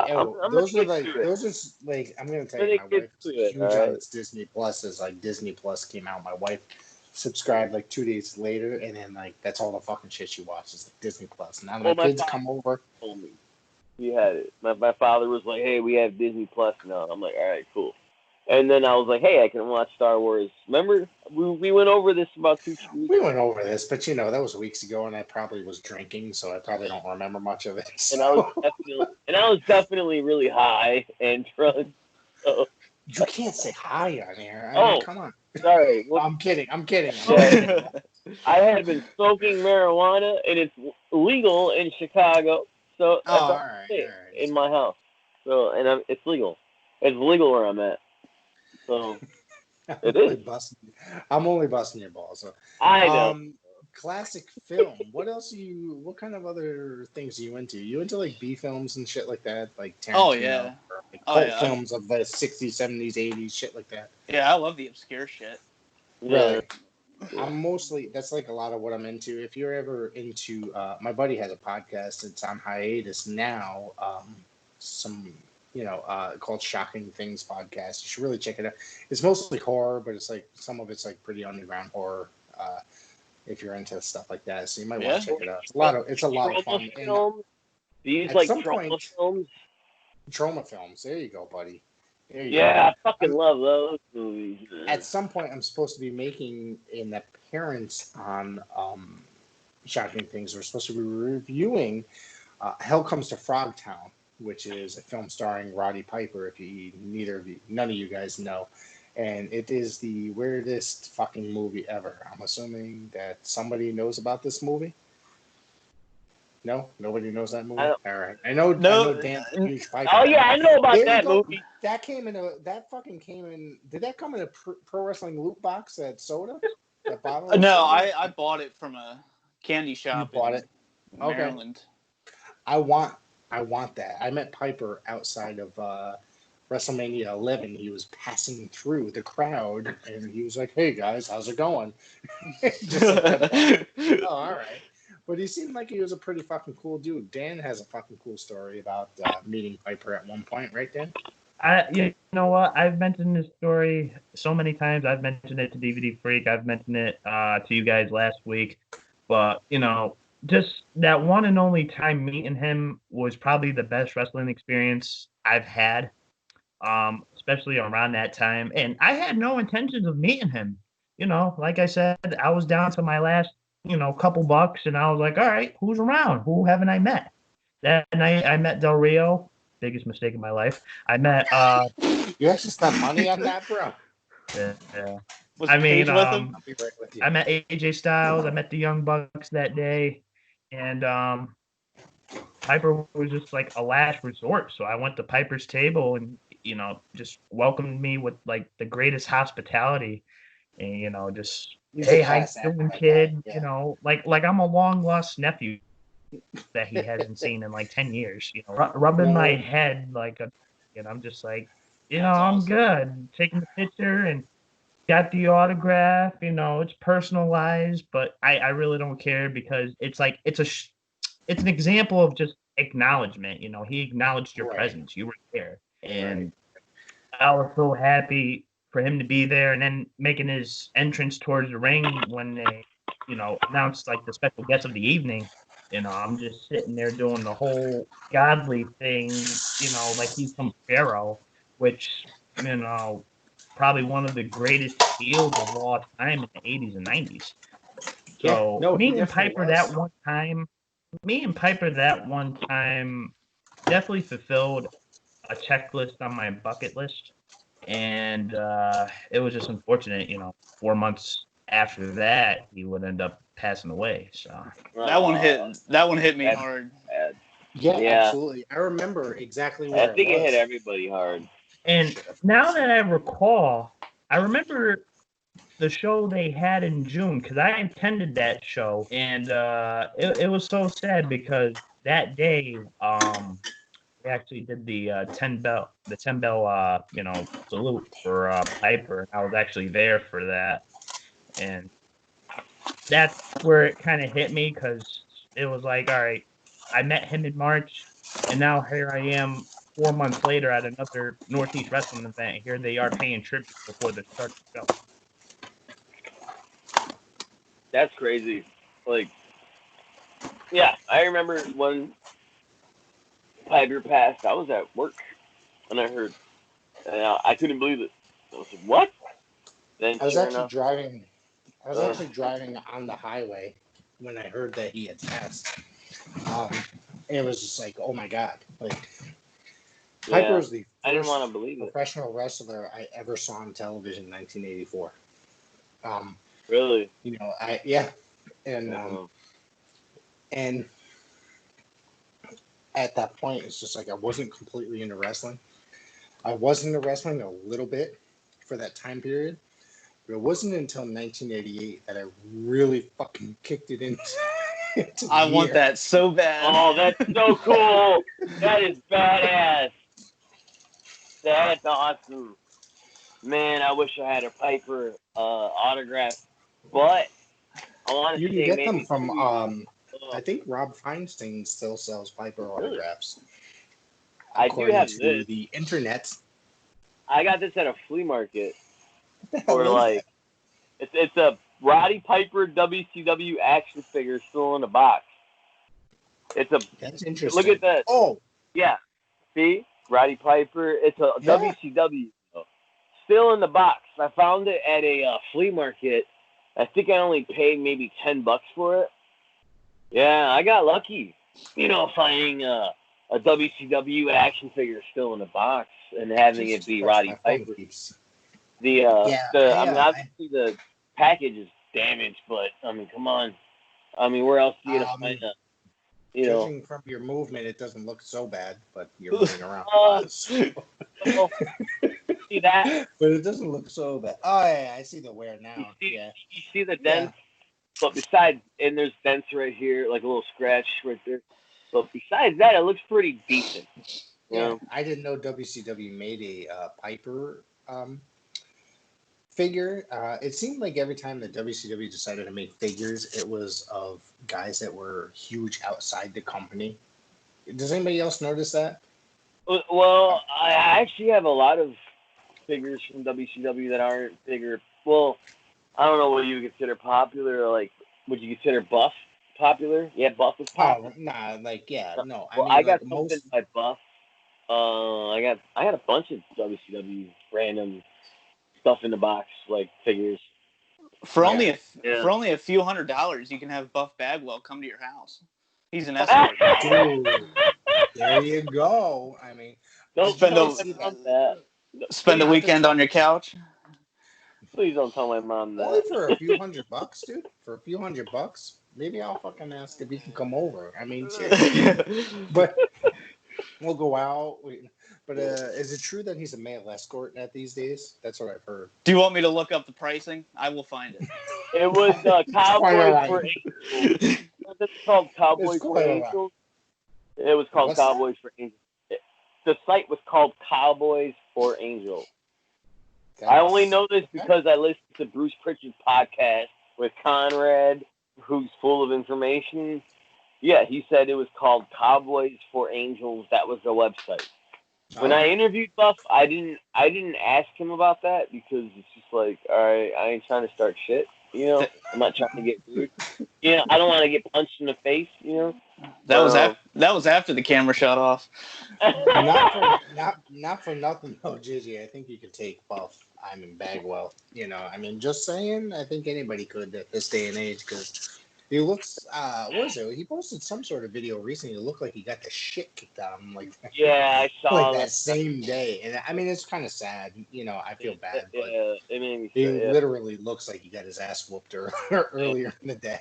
I'm pretty sure I'm a lot faster than he is, and I don't fight dirt, and I don't fight clean. You know, I fight dirty as fuck. I'm serious. I carry a pair of. I got a brass knuckles in my pocket. Well, you know, a pair like in my pocket at all times. But again, I live in Chicago. That's kind of like you kind of gotta get prepared. You know, you never know. So he lives in Chicago, home of the greatest fucking wrestling website that I'm obsessed with, Pro Wrestling Tees, and you know, there's a fucking store there. I wish if I seriously, and I told JJ and Dan this, if I lived in fucking Chicago, I'd be there every fucking day getting shirts, like literally. Like, I would probably fucking just wake up and go to fucking Pro Wrestling Tees, and not even fucking think about it. That's great. I'm not gonna lie. I recently went on there and they had a nice Hacksaw Jim Duggan shirt that said "Bros before hoes." I actually might pick that up. That is beautiful. Jim Duggan is another cool motherfucker. I met him at a Northeast event a number of years ago, but I'm sure that the photo is available in the video intro to the show. So I was a lot fatter then. Yeah, I was a lot fatter and about 10 years younger. So, but he was cool as fuck. Nice guy. And anytime I communicate with him online, he's very responsive and just cool to fucking motherfucker to talk to. He's really down to earth guy. So that's awesome. That's awesome. What time is it? 10:30. Yeah, why you got 2 hours? 10:30 your time. It's 11:30 my time. Yeah. Our time. I could stay up all night and do this shit. Just for the record, I mean, well, who's got stuff they want to talk about? I don't really fucking care because I'm kind of having fun. I don't know about stuff I want to talk about, but I definitely got stuff that I'd like to show as we do every week. Oh, yeah, Dan's got stuff to show. Let's get to that. As always, before we get started here, this video is brought to you by highspots.com. So, yeah. They're the unofficial sponsor of the show because we talk about them so much. But I did end up picking the DVD up this week. It is, I am almost complete with the year 1999. As many know, not a lot of WWF DVDs came out in 1999. I think there was only 3 that released that year because that's the early era of the end. The early era of the DVD. So DVDs were just starting around that time, right? Did they start in 1999? I ended up picking up a sealed copy of 1999 SummerSlam. So wow, sealed. Yeah. That's really strange because I don't even remember that artwork. So.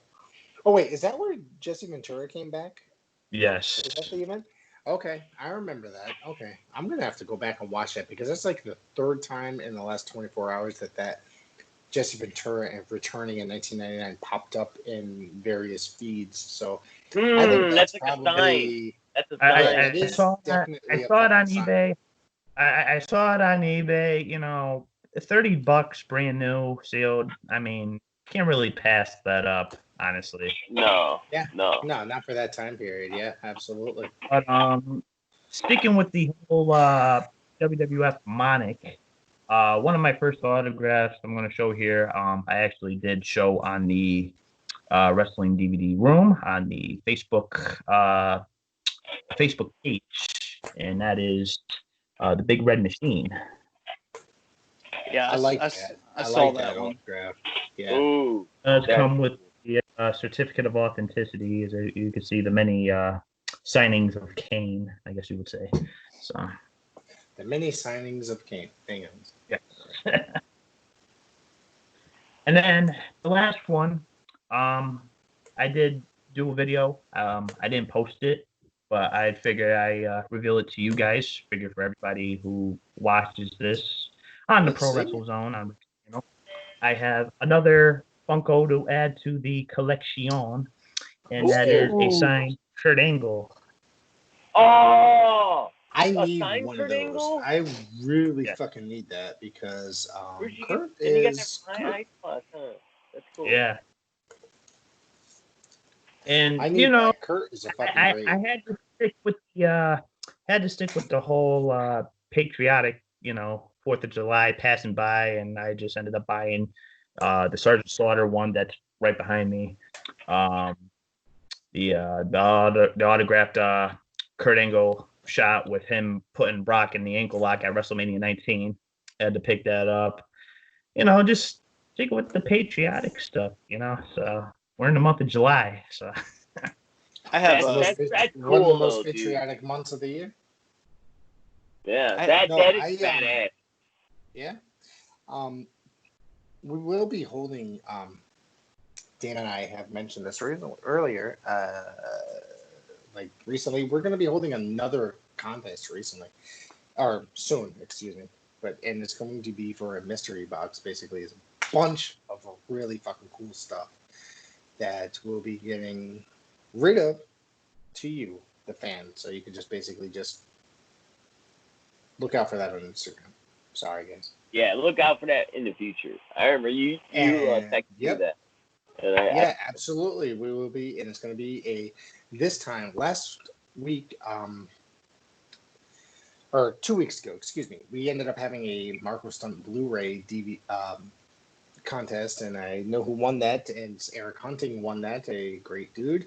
And in the next, starting probably, I think, Tuesday, I'm going to actually officially announce it to where people can enter. So keep an eye out for that. It's going to be a wrestling mystery box. It's going to be Blu-rays, mask, shirt, or any random fucking items that are going to be included. It's going to be a whole box of just stuff, really cool stuff. So keep an eye out for that on our Instagrams, between JJ, Rick, and Dan's Instagram. So you'll find it. And my Twitter. Yeah, Don't forget. that Twitter thing. I'm more active on Twitter. I think I use Twitter and Instagram more. I don't use Facebook at all for the podcast, other than to post it in groups. So, DVD, man, do you it's DVD free. man? You messed that up. DVD freak? Sorry, DVD freak. You use Twitter, Instagram, Snapchat? You know what I'm saying? Instagram, no. Snapchat, no. Twitter, I just get my wrestling news from there. I have the Facebook group that I made, the Wrestling DVD Room, but yeah, I'm not really. Is like an old or like a youngster. He only uses the Snapchat and the Instagrams, and he's too young for the Facebooks. I'm more active on. I decided this today, actually, before I didn't discuss this with you. I'm going to create a fucking JJ Sims Facebook page. That's fucked up. Because I'm annoyed with you. I'm annoyed with you for not being on. You're on every form of social media except for fucking Facebook. I'm anti-Facebook. Facebook is a bunch of bullshit. It starts arguments, and there's just a lot of the internet wrestling marks in the Facebook groups. Excuse me, I fucked that one up. Sorry. DVD freak. Outside of the AWA, what attracts you to the AWA at being the ages you are, because honestly, AWA was already out of business probably a good 7-8 years by the time you decided to jump on to the AWA. At a young age, I got the AWA DVD that was released by WWE, and that made me want to go check out other events. So I, just hopped on the internet, started watching, just all sorts of stuff, and I think it's a damn shame because it's such an underrated. It's pure promotion organization. Yeah. Oh my God. I mean, especially the 60s and 70s, it was ginormous. Like I love better terms, in the 80s or early 80s. Excuse me. I'm sorry, I didn't mean to cut you off, but I just love how simple it is, and it's simple and effective. Mm-hmm. Yes. I have a question. I don't know. So, go ahead, JJ. Okay, AWA. I found stuff on the network. However, whenever I hit AWA, there's only like a couple episodes. Does that happen for you guys? Or am I the only one that uses the network? What's going on? No, I don't. As I've been a member of the network for about a good 4 or 5 years, well, maybe 6 years. So I'm going to tell you, seeing that WWE owns the rights to like everything that is AWA, it's a bunch of bullshit that they don't utilize that footage that they own and put it up there. They've got some events up there and a couple episodes, but they don't. They have so much footage. There's not in stock, but it has not been digitized. There's a lot more that they have not digitized and actually put up on the network. Go to YouTube. You'll be able to find a lot of really cool stuff. Go ahead. I have a theory why Vince doesn't want more AWA stuff on there. He didn't because a lot of Hogan, Shawn Michaels, a lot of people came from AWA. That's a good point. He doesn't like admitting that they were stars before WWF. And you know what? And you know what? That brings up a very good point, because I was watching the AWA documentary a couple days ago, and you really got to think of it. Hulkamania was made in AWA. Dan, you're 100% correct, because it was those few matches, that feud that he had with Nick Bockwinkel, where he won the title and they stripped him of the title because of whatever. I'm trying to remember exactly, but it's been a number of years since I've seen it. So you're absolutely right. If you realize that, and then it's just Vince snagged Hogan right there and brought him over to WWF, and that's when they continued on with Hulkamania. And you know what? That goes for a lot of the other guys too. It goes for a lot of the other guys too. If you think of like Jesse the Body, Mean Gene Okerlund, Andre the Giant, they all went down there, and it was all for like money purposes. When Hulk Hogan went down there, who was it? Greg Gagne, he was just sitting there like, oh, this is a joke. He got the letter in the mail. He didn't even bother, reading it. Tampa, Florida, somebody's playing a prank on me. I'm gonna rip it up.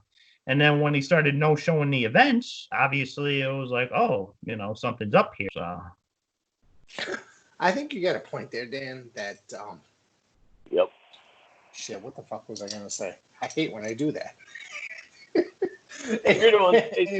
But there was like Vince basically took all the top guys from every territory, no matter what fucking territory it was, whether it be Georgia, California, Canada, all sorts of fucking. He cherry-picked, and that's a smart idea. You want your company to be good. Well, he obviously had a gigantic plan, and it worked for the most part. It worked. Being the man he was, but I mean, it worked in some parts. And obviously, when he decided to try to take over TBS in 1985, it didn't work. So, there was a lot of guys that. There's some guys I wonder, like, how in the 80s they did not fucking work for the WWF. Especially, like, AWA guys. I'm sorry, we're getting off topic, because we were talking about AWA. Forget the WWF. Let's talk about AWA more, because AWA is like, I'm trying to fucking interview fucking DVD Freak a little bit, and everybody, Anyways, sorry. How far do you go? Yeah. I'm sorry, I'm just fucking joking around, mostly. did you ever watch? This is one match that stuck out recently, actually, to me that I didn't know existed because Dan and JJ last week we reviewed Great American Bash 1990, correct? Was that last Sunday? And we talked about Harley Race making an appearance, and I don't think any of us realized that he had returned to the NWA in 1990. And in 1990, between late 1989 and 1990, he actually returned to WWF, AWA, and NWA. He actually wrestled in the AWA against Larry Zbyszko for the world title. Have you ever seen that match? I can't remember. Okay. I can't remember. No, I mean, it was like 1990, 91. AWA officially closed in 1981, so I wouldn't blame you for not seeing it necessarily. And it was in like fucking crazy state in 1990 before it closed. And it was just like one of those things that happened on TV. And I just remember the post-match interview where Harley Race was like, basically, not in these words, I'm just going to say in my words that fuck this. This is what the hell is a 10-minute fucking world title match, basically. He complained and bullshit. Anyways, any of you guys got questions for the DVD Freak? I got a question for Dan. Okay, go for it. All right. What do you want for that Roddy Piper autograph? Well, I mean, I don't know. I mean, it's already personalized. I mean, it's already kind of solidified there. But there you go, buddy. I don't know. I can never sell that. I can't. That's just like that's my one and only memory with Piper. Like, I can't. Yeah. No, I have a question for the I hear DVD that. Freak. Sure. Can you name a couple favorite wrestlers? Maybe like 2, 3, or 5. You know, Just like I already know one of them. I don't know any of them, so let's hear this. And just a few. Well, I'm a huge Benoit mark. Okay. Yeah. I'm sorry, I just kind of marked out that you're saying that. I'm a huge Benoit mark. Well, here. I don't go off about it. I don't go off Rick, about you gotta it. see this. If you're gonna piss me off, if it's anything that's gonna piss me off or make me upset. You ready?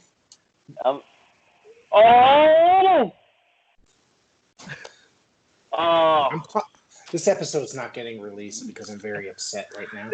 Hold on, I got another one. I'm about to. Hold on. We've got another one. Hold on, Rick. Hold on. Yeah. Another one. What? I'm an autograph collector as well, so. Oh my goodness!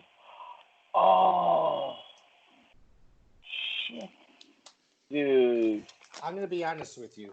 My one time, I'm gonna tell you something. I look at wrestling in very strange ways and how I rank wrestlers as like who are my favorites and whatnot. Ric Flair is the ultimate. He's the best wrestler that there ever is. Yep. Ever. Yeah. I'm gonna tell you my favorite wrestler though is his sidekick, his buddy, Arn Anderson. Number 2 is Chris Benoit. You're making me upset, dude. You're gonna make me cry. Legit make me fucking cry, dude. And I'm about to I'm just very upset right now. This motherfucker's got Chris Benoit autographs. Do you know that? Yeah. Those aren't necessarily easy. I got a couple Flair autographs somewhere. I have no Flair autographs, but he charges too much because he decided that he realizes, and I was talking about this with my buddy today, he knows his worth apparently randomly decided that, I know my worth, kind of a thing, not for nothing, which means that when he was charging $50 for an autograph when I passed him up like 10 years ago, I said, fuck it, never mind. I should have fucking cashed in on it because now he charges like $100. So, anyways, you got Benoit's autograph, and I'm very upset with you. So I also have the. I don't know if we can be friends anymore. Oh. Well, you said Chris Benoit. I asked you your favorite wrestler. I also have the Vince McMahon signed anthology. Oh wow! Oh, that's awesome, bro. That is holy shit! Wow, bro, that is a great piece. That took me years to get. So, how many autographs do you have? Yeah, that's a great question. I don't know. A lot. That many? That's amazing. That many? Yeah, there's a lot. That's amazing. That's amazing though, because honestly, it's like I was never really an autograph person. Chris Benoit, what other are your favorite wrestlers?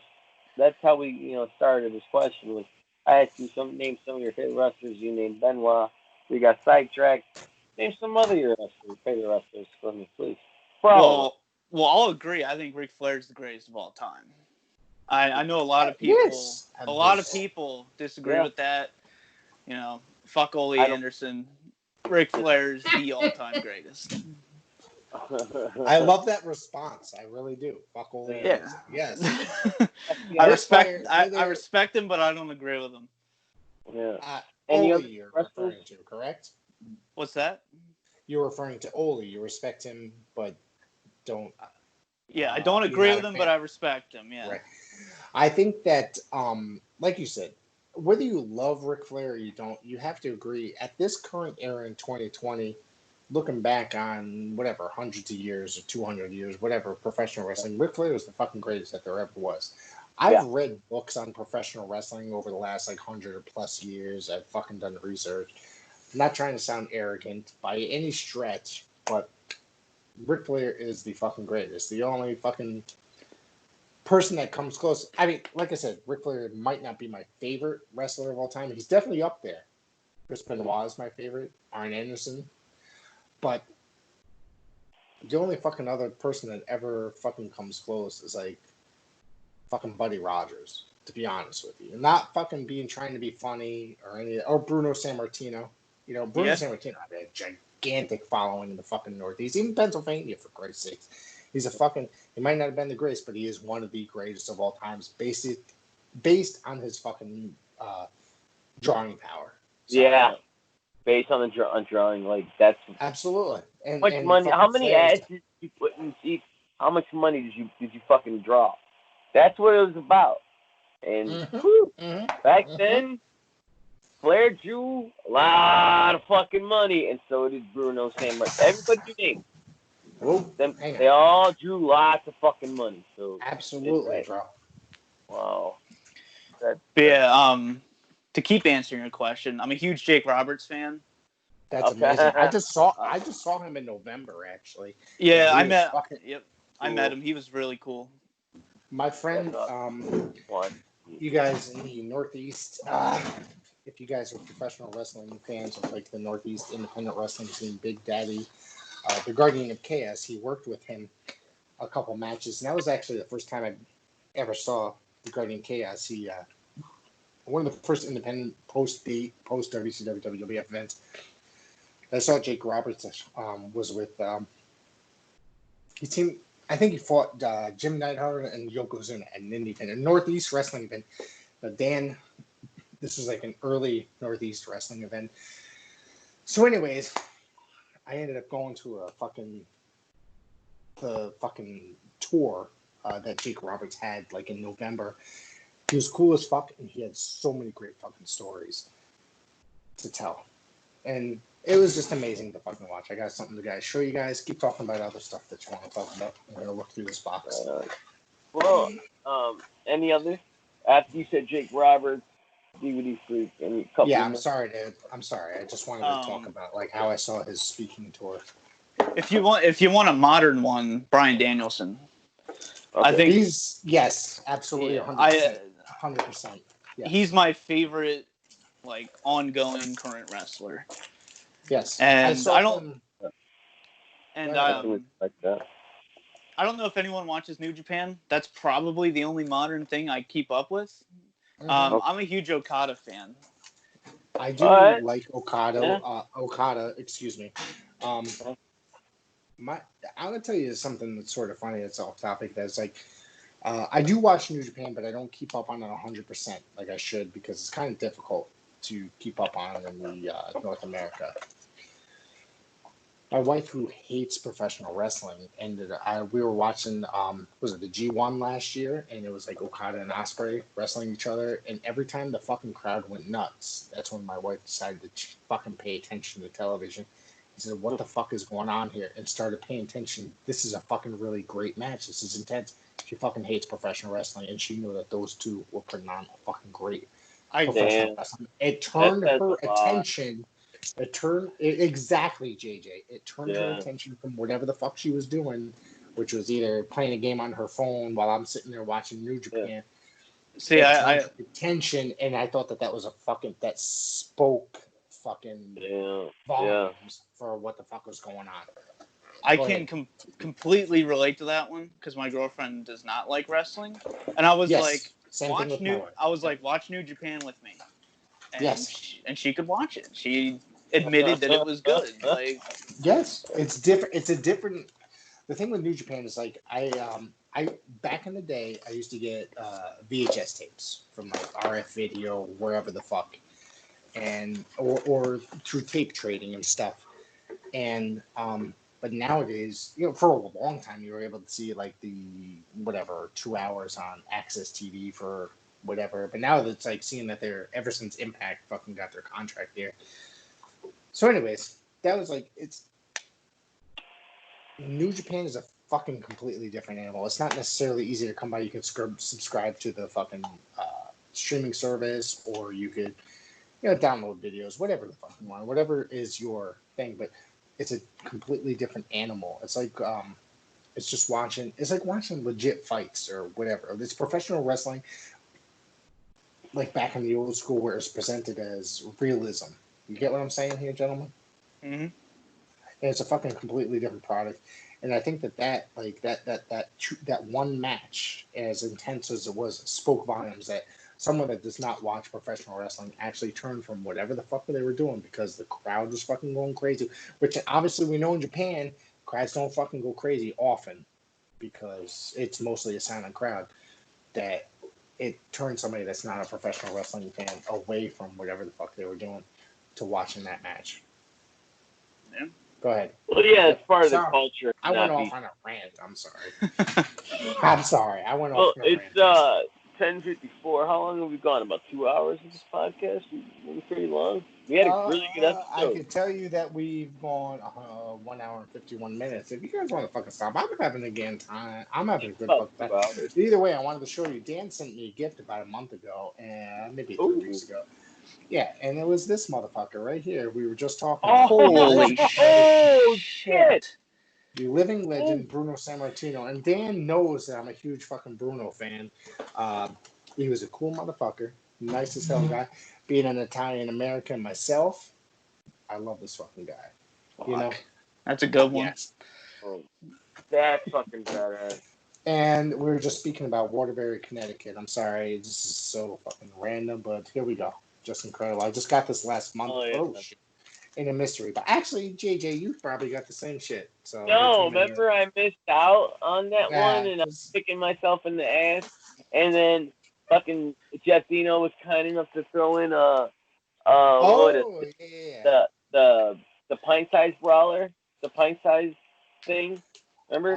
Was that the Brian Pillman one, correct? We got to get Jeff Dino up here. That's who we got to get up here. Let's see. Did you ever remember? No, because I'm lazy. Because I don't contact too many people. I'm usually drunk when I say it. I told you I could do. Whatever. Edit this part out, please. Edit this part out. No guarantees because I'll probably forget about it in the morning. Anyways, DVD Freak. What else you got there going on? All right, I got one more thing for you. Since we're on the topic of Star Wars, my most recent autograph purchase, Mark Hamill. Dude, you've made me hate you so many fucking times tonight already, dude. Did you ever see The Guyver? Did you ever see him in The Guyver? Yeah. Yeah. All right. Not a lot of people have seen that movie, the live action version of that film. Anyways. We had a great episode. Where did you get that Mark Hamill autograph? Because it looks like it's just on a note card or something. Yeah, it's got it from someone on eBay, and then I'm gonna send it into Beckett to get it authenticated. Okay. And did you pay a lot for it? I mean, if you're sending it into Beckett, I can imagine that you paid a pretty penny for it. And then, it wasn't cheap. I mean, you don't run across Mark Hamill stuff, that often. Yeah, that's why I had to, because I've been looking for it, and Yeah, absolutely. And send it into Beckett. That's awesome. Do they now? I don't know much about. I know who Beckett is, well, like as a company and such. But like, what you're able to just send shit in there and I mean, authenticate it? it costs like maybe like $30, but they give it a personalized authentication number. If you want, they can frame it for you and grade it. I mean, it's a no So card. it sounds like a pretty. It sounds like a Yeah. pretty decent deal there. Yeah. I don't know. I have a Nikolai Volkov autograph that it came with fucking. Not that anybody's fucking dying to fucking. Yes, that came from I have Crate, that too. Yeah. So I was wondering, it's like, but I'm wondering, like, I'm pretty sure it's fucking legit. It didn't come with a certificate or anything, but the certificate of authenticity shit is like kind of like a newer thing, like in the last like few years. Because like when I was a kid, it was just like an autograph is a fucking autograph. The certificate of authenticity thing wasn't like a huge deal when I was a kid until like the last few I'll years. come with them. Well, when you get Pro Wrestling Loot, you always get that little card. You didn't get that little card with it. And High Spots does does something similar to this, or can you guys see me? I can't really see my own picture because it's something similar to this where it's like the guy actually signing that particular thing, or it's just like a generic High Spots. Yeah, photos. All you need is photos. Yeah. Yep. Yeah. Right. So DVD Freak, you don't collect just wrestling autographs. You collect autographs outside of wrestling as well. I only have one more. Which this is an autograph card. James Earl Jones. Darth Vader card. Wow. That's the only other film one I have. You're making me quite jealous this evening. Yeah, I can see the look in your face. I don't think he's allowed back. What did you do to me, Dan? Is Dan still there? Dan's frozen, it looks like. I got the virus again. Shit. You're fucking funny, DVD Freak. You make me. Where are? Nah, DVD Freak. I love having you on here, dude. Like you showing these autographs is fucking awesome, though. Like seriously, I'm quite jealous of a few of them, especially the Benoit's. Where did you get the Benoit thing? I got that from a private collector. He got it signed at a Toys R Us signing. Okay. Pretty shortly before he died. Wow. I saw something online not so long ago on a Facebook seller group. Somebody charging something like $350. Dan looks like he's signing out and then trying to sign back in. Danny Bryant left. All right, he'll be joining back in. So he's got the fucking virus, dude. So no, I saw somebody try and like charge $350, but it came with a certificate of authenticity. Excuse me. I was kind of questioning the certificate at one point, but then I was just like, but I was informed by a buddy that's like a huge collector of just like random, like comic collector and autograph collector, that the company that authenticated is actually a legit company, that it's not some bullshit. Because one of the things like, regardless of whatever Benoit did, like he suffered from mental illness, yada yada yada. I don't want to fucking talk about him being, but either way, he was. I don't want to say he was a good guy, but to me, he wasn't that bad of a human being. He had mental illness that caused him to do the things that he did, and he's still probably my single favorite wrestler outside of Arn Anderson. Yeah, no, I completely agree. I would still buy an autograph of him, and if one thing is just like he made a fucking mistake in his life, and that's what happened. I try to stay away from the Benoit subject because I'm really biased towards him. You know what I'm saying here? Yep. And I try to like Danny's back, I think, but yeah, that's a really good point there, JJ. Yeah, I try to remember the positive. Yeah, that too. And I try to say things like he's I don't want to, because he, like, a lot of people sit there and say like how great of a guy he was, but that he just suffered from mental illness, and that's necessarily the truth. He had mental damage from multiple chair shots, and he was probably one of the hardest workers that ever was. So you got to take that into account when he did what he did. You get what I'm saying here? And it's very sad that he did what he did.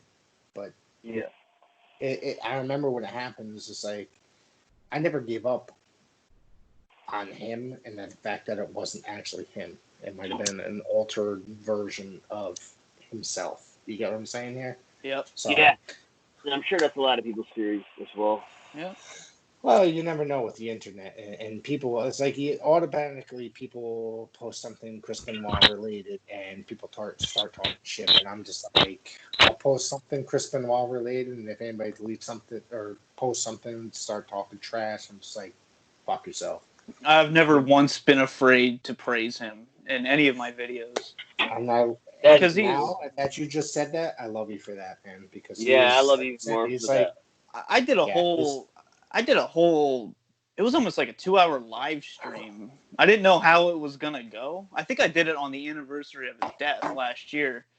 So I was like, however this goes, and it went pretty well, surprisingly. There was only like 1 or 2 people that, were talking shit or something, but. The thing is that like his kids got to deal with this shit. Like he does live streams on Instagram quite frequently, and people automatically go on his streams, start talking shit. And I've seen it personally. That's me. Yeah, it is.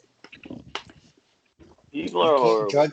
You can't judge that kid for what he did. I can't believe we're just like randomly fucking shooting. Yeah. Different subjects. Anyways, it is getting late. We did do a good episode, and it's midnight over there.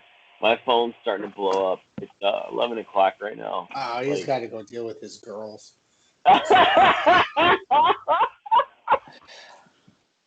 You guys good to continue? Anybody good to continue? Because I don't know. It's up to you guys. I would, but I gotta be up at like 6 a.m. for a 15-hour shift tomorrow. So good luck. Good luck. Yeah. And I gotta be up for 3:30. So yeah. Well, you're still fucking here. Well, like, why didn't you tell me that? We could have postponed this shit. Listen, my we got a really good episode in. Rick busted me out like, yeah. I love you guys, man. I love you guys. DVD Freak, you ever guys. want to come back, man? DVD Freak, you ever want to come back? You're more than welcome. Tell you what, man. Especially if you want to do a fucking 2 hours talking Chris Benoit, I'll sit there and do it with you. Tell you what, it was an honor to be on here. Thanks. It's been fun. Love all you guys. And next time, I'll bring a case of beer and we can just shoot the shit because this was fun. Hey. All right, man. We're doing this. Me and Dan return every Tuesday night too. Yeah. The last 2 weeks we did Wednesday, but I believe we're returning Tuesday night, maybe regular schedule. I'll tell you guys all tomorrow. But if you want to return Tuesday night and shoot the shit about Impact and other wrestling shit, whatever the fuck, you're more than welcome to show up. So I haven't watched Impact since Hogan showed up. That's me too. All of us are on the same shit.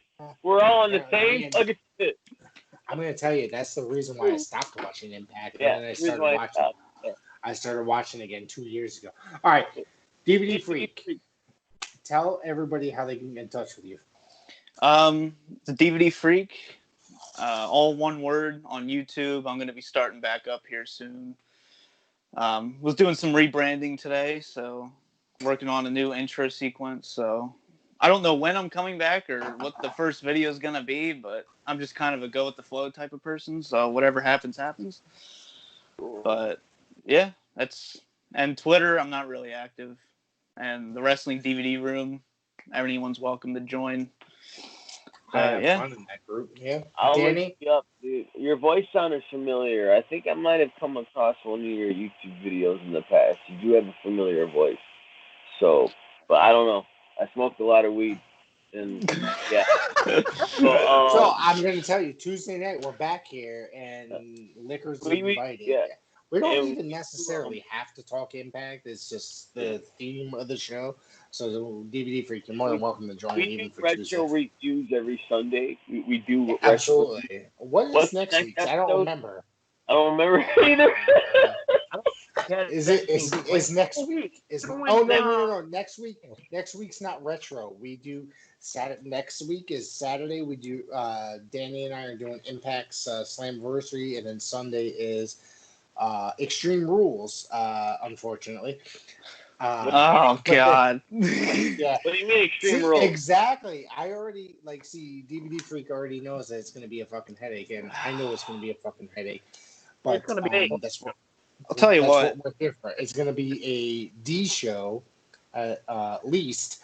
But the following week after that show is NWA's 70th anniversary show. So DVD Freak, you're more than welcome to come on and do the 70th anniversary. You're actually more than welcome to come on at any fucking time. I'll tell you what. I'll get some alcohol in me, and we can get a pretty entertaining rant for Extreme Rules. You know what? I'm down for that, brother. I am down for that. I say we get do some it. good whiskey, because I think that the whiskey is the shit that's keeping me going tonight, to be honest with you. This is the first time I think we've gone over 2 hours. So I think last week It was a great episode. Dan, JJ, and I made it 2 hours, and this week we're actually over 2 hours. So, Dan the Beast, how the fuck can people get in touch with you, my friend? You can find me on Facebook, Danny Bryant. Well, gotta stick it personal. Find me on you can find me on Instagram at D_Banshee187. And of course, you can find me on YouTube as Dan the Beast 94. Subscribe to my channel, especially if you're watching my channel and you're not subscribed. What are you doing? What are you doing? I love it. JJ, tell anybody how they can get in touch with you, JJ. You can follow me on Instagram. You can follow me on Twitter. You can follow me on YouTube. And you can follow me on Snapchat. All at JJ Sins. That's JJ SINNZ. JJ. That was very clever. You can reach me, Del Rick, on Instagram and Twitter, Del Rick Del Santo, and our YouTube page, the Professor Rick Del Santo. But we're working on a new YouTube page, according to a conversation we had earlier. We're going to have an actual podcast web page and YouTube page that's going to feature exclusive material and such. And keep an eye out, because we're going to be having the contest starting tomorrow, I believe, or Tuesday. We're going to announce the contest officially. And oh, Jesus Christ. Yeah. Sorry, guys. This is so unprofessional tonight, I swear. I'm bumping into everything and drunk and getting up every 2 seconds. But that is our Sunday night show. The Sunday night should just be called the Drunk Fucking Review. All right? So from now on. So anyways, DVD Freak, it's normally not this fucking crazy. No, that's a lie. Anyways. It's not fun if it's not. There you go. See, he's fucking A, dude. He's down with this. I don't see Danny with a pair of headphones, and I don't see him with any liquor in his hand or any substance. You know that last 2 weeks ago, okay? That was bad. Yeah, that was. Get on our YouTube. Right now, our YouTube is the Professor Rick Del Santo. It's my personal YouTube page. That's where you can listen to this. You can view the video versions on occasion. But we are working on a new page for exclusive videos only. And there's a lot of really fucking cool stuff coming up. There's going to be contests and giveaways and all sorts of good stuff. Check out the DVD Room on Facebook. There's some really cool stuff in there. Check out the DVD Freak, JJ Sins, and Dan the Beast 94. Thank you, everybody.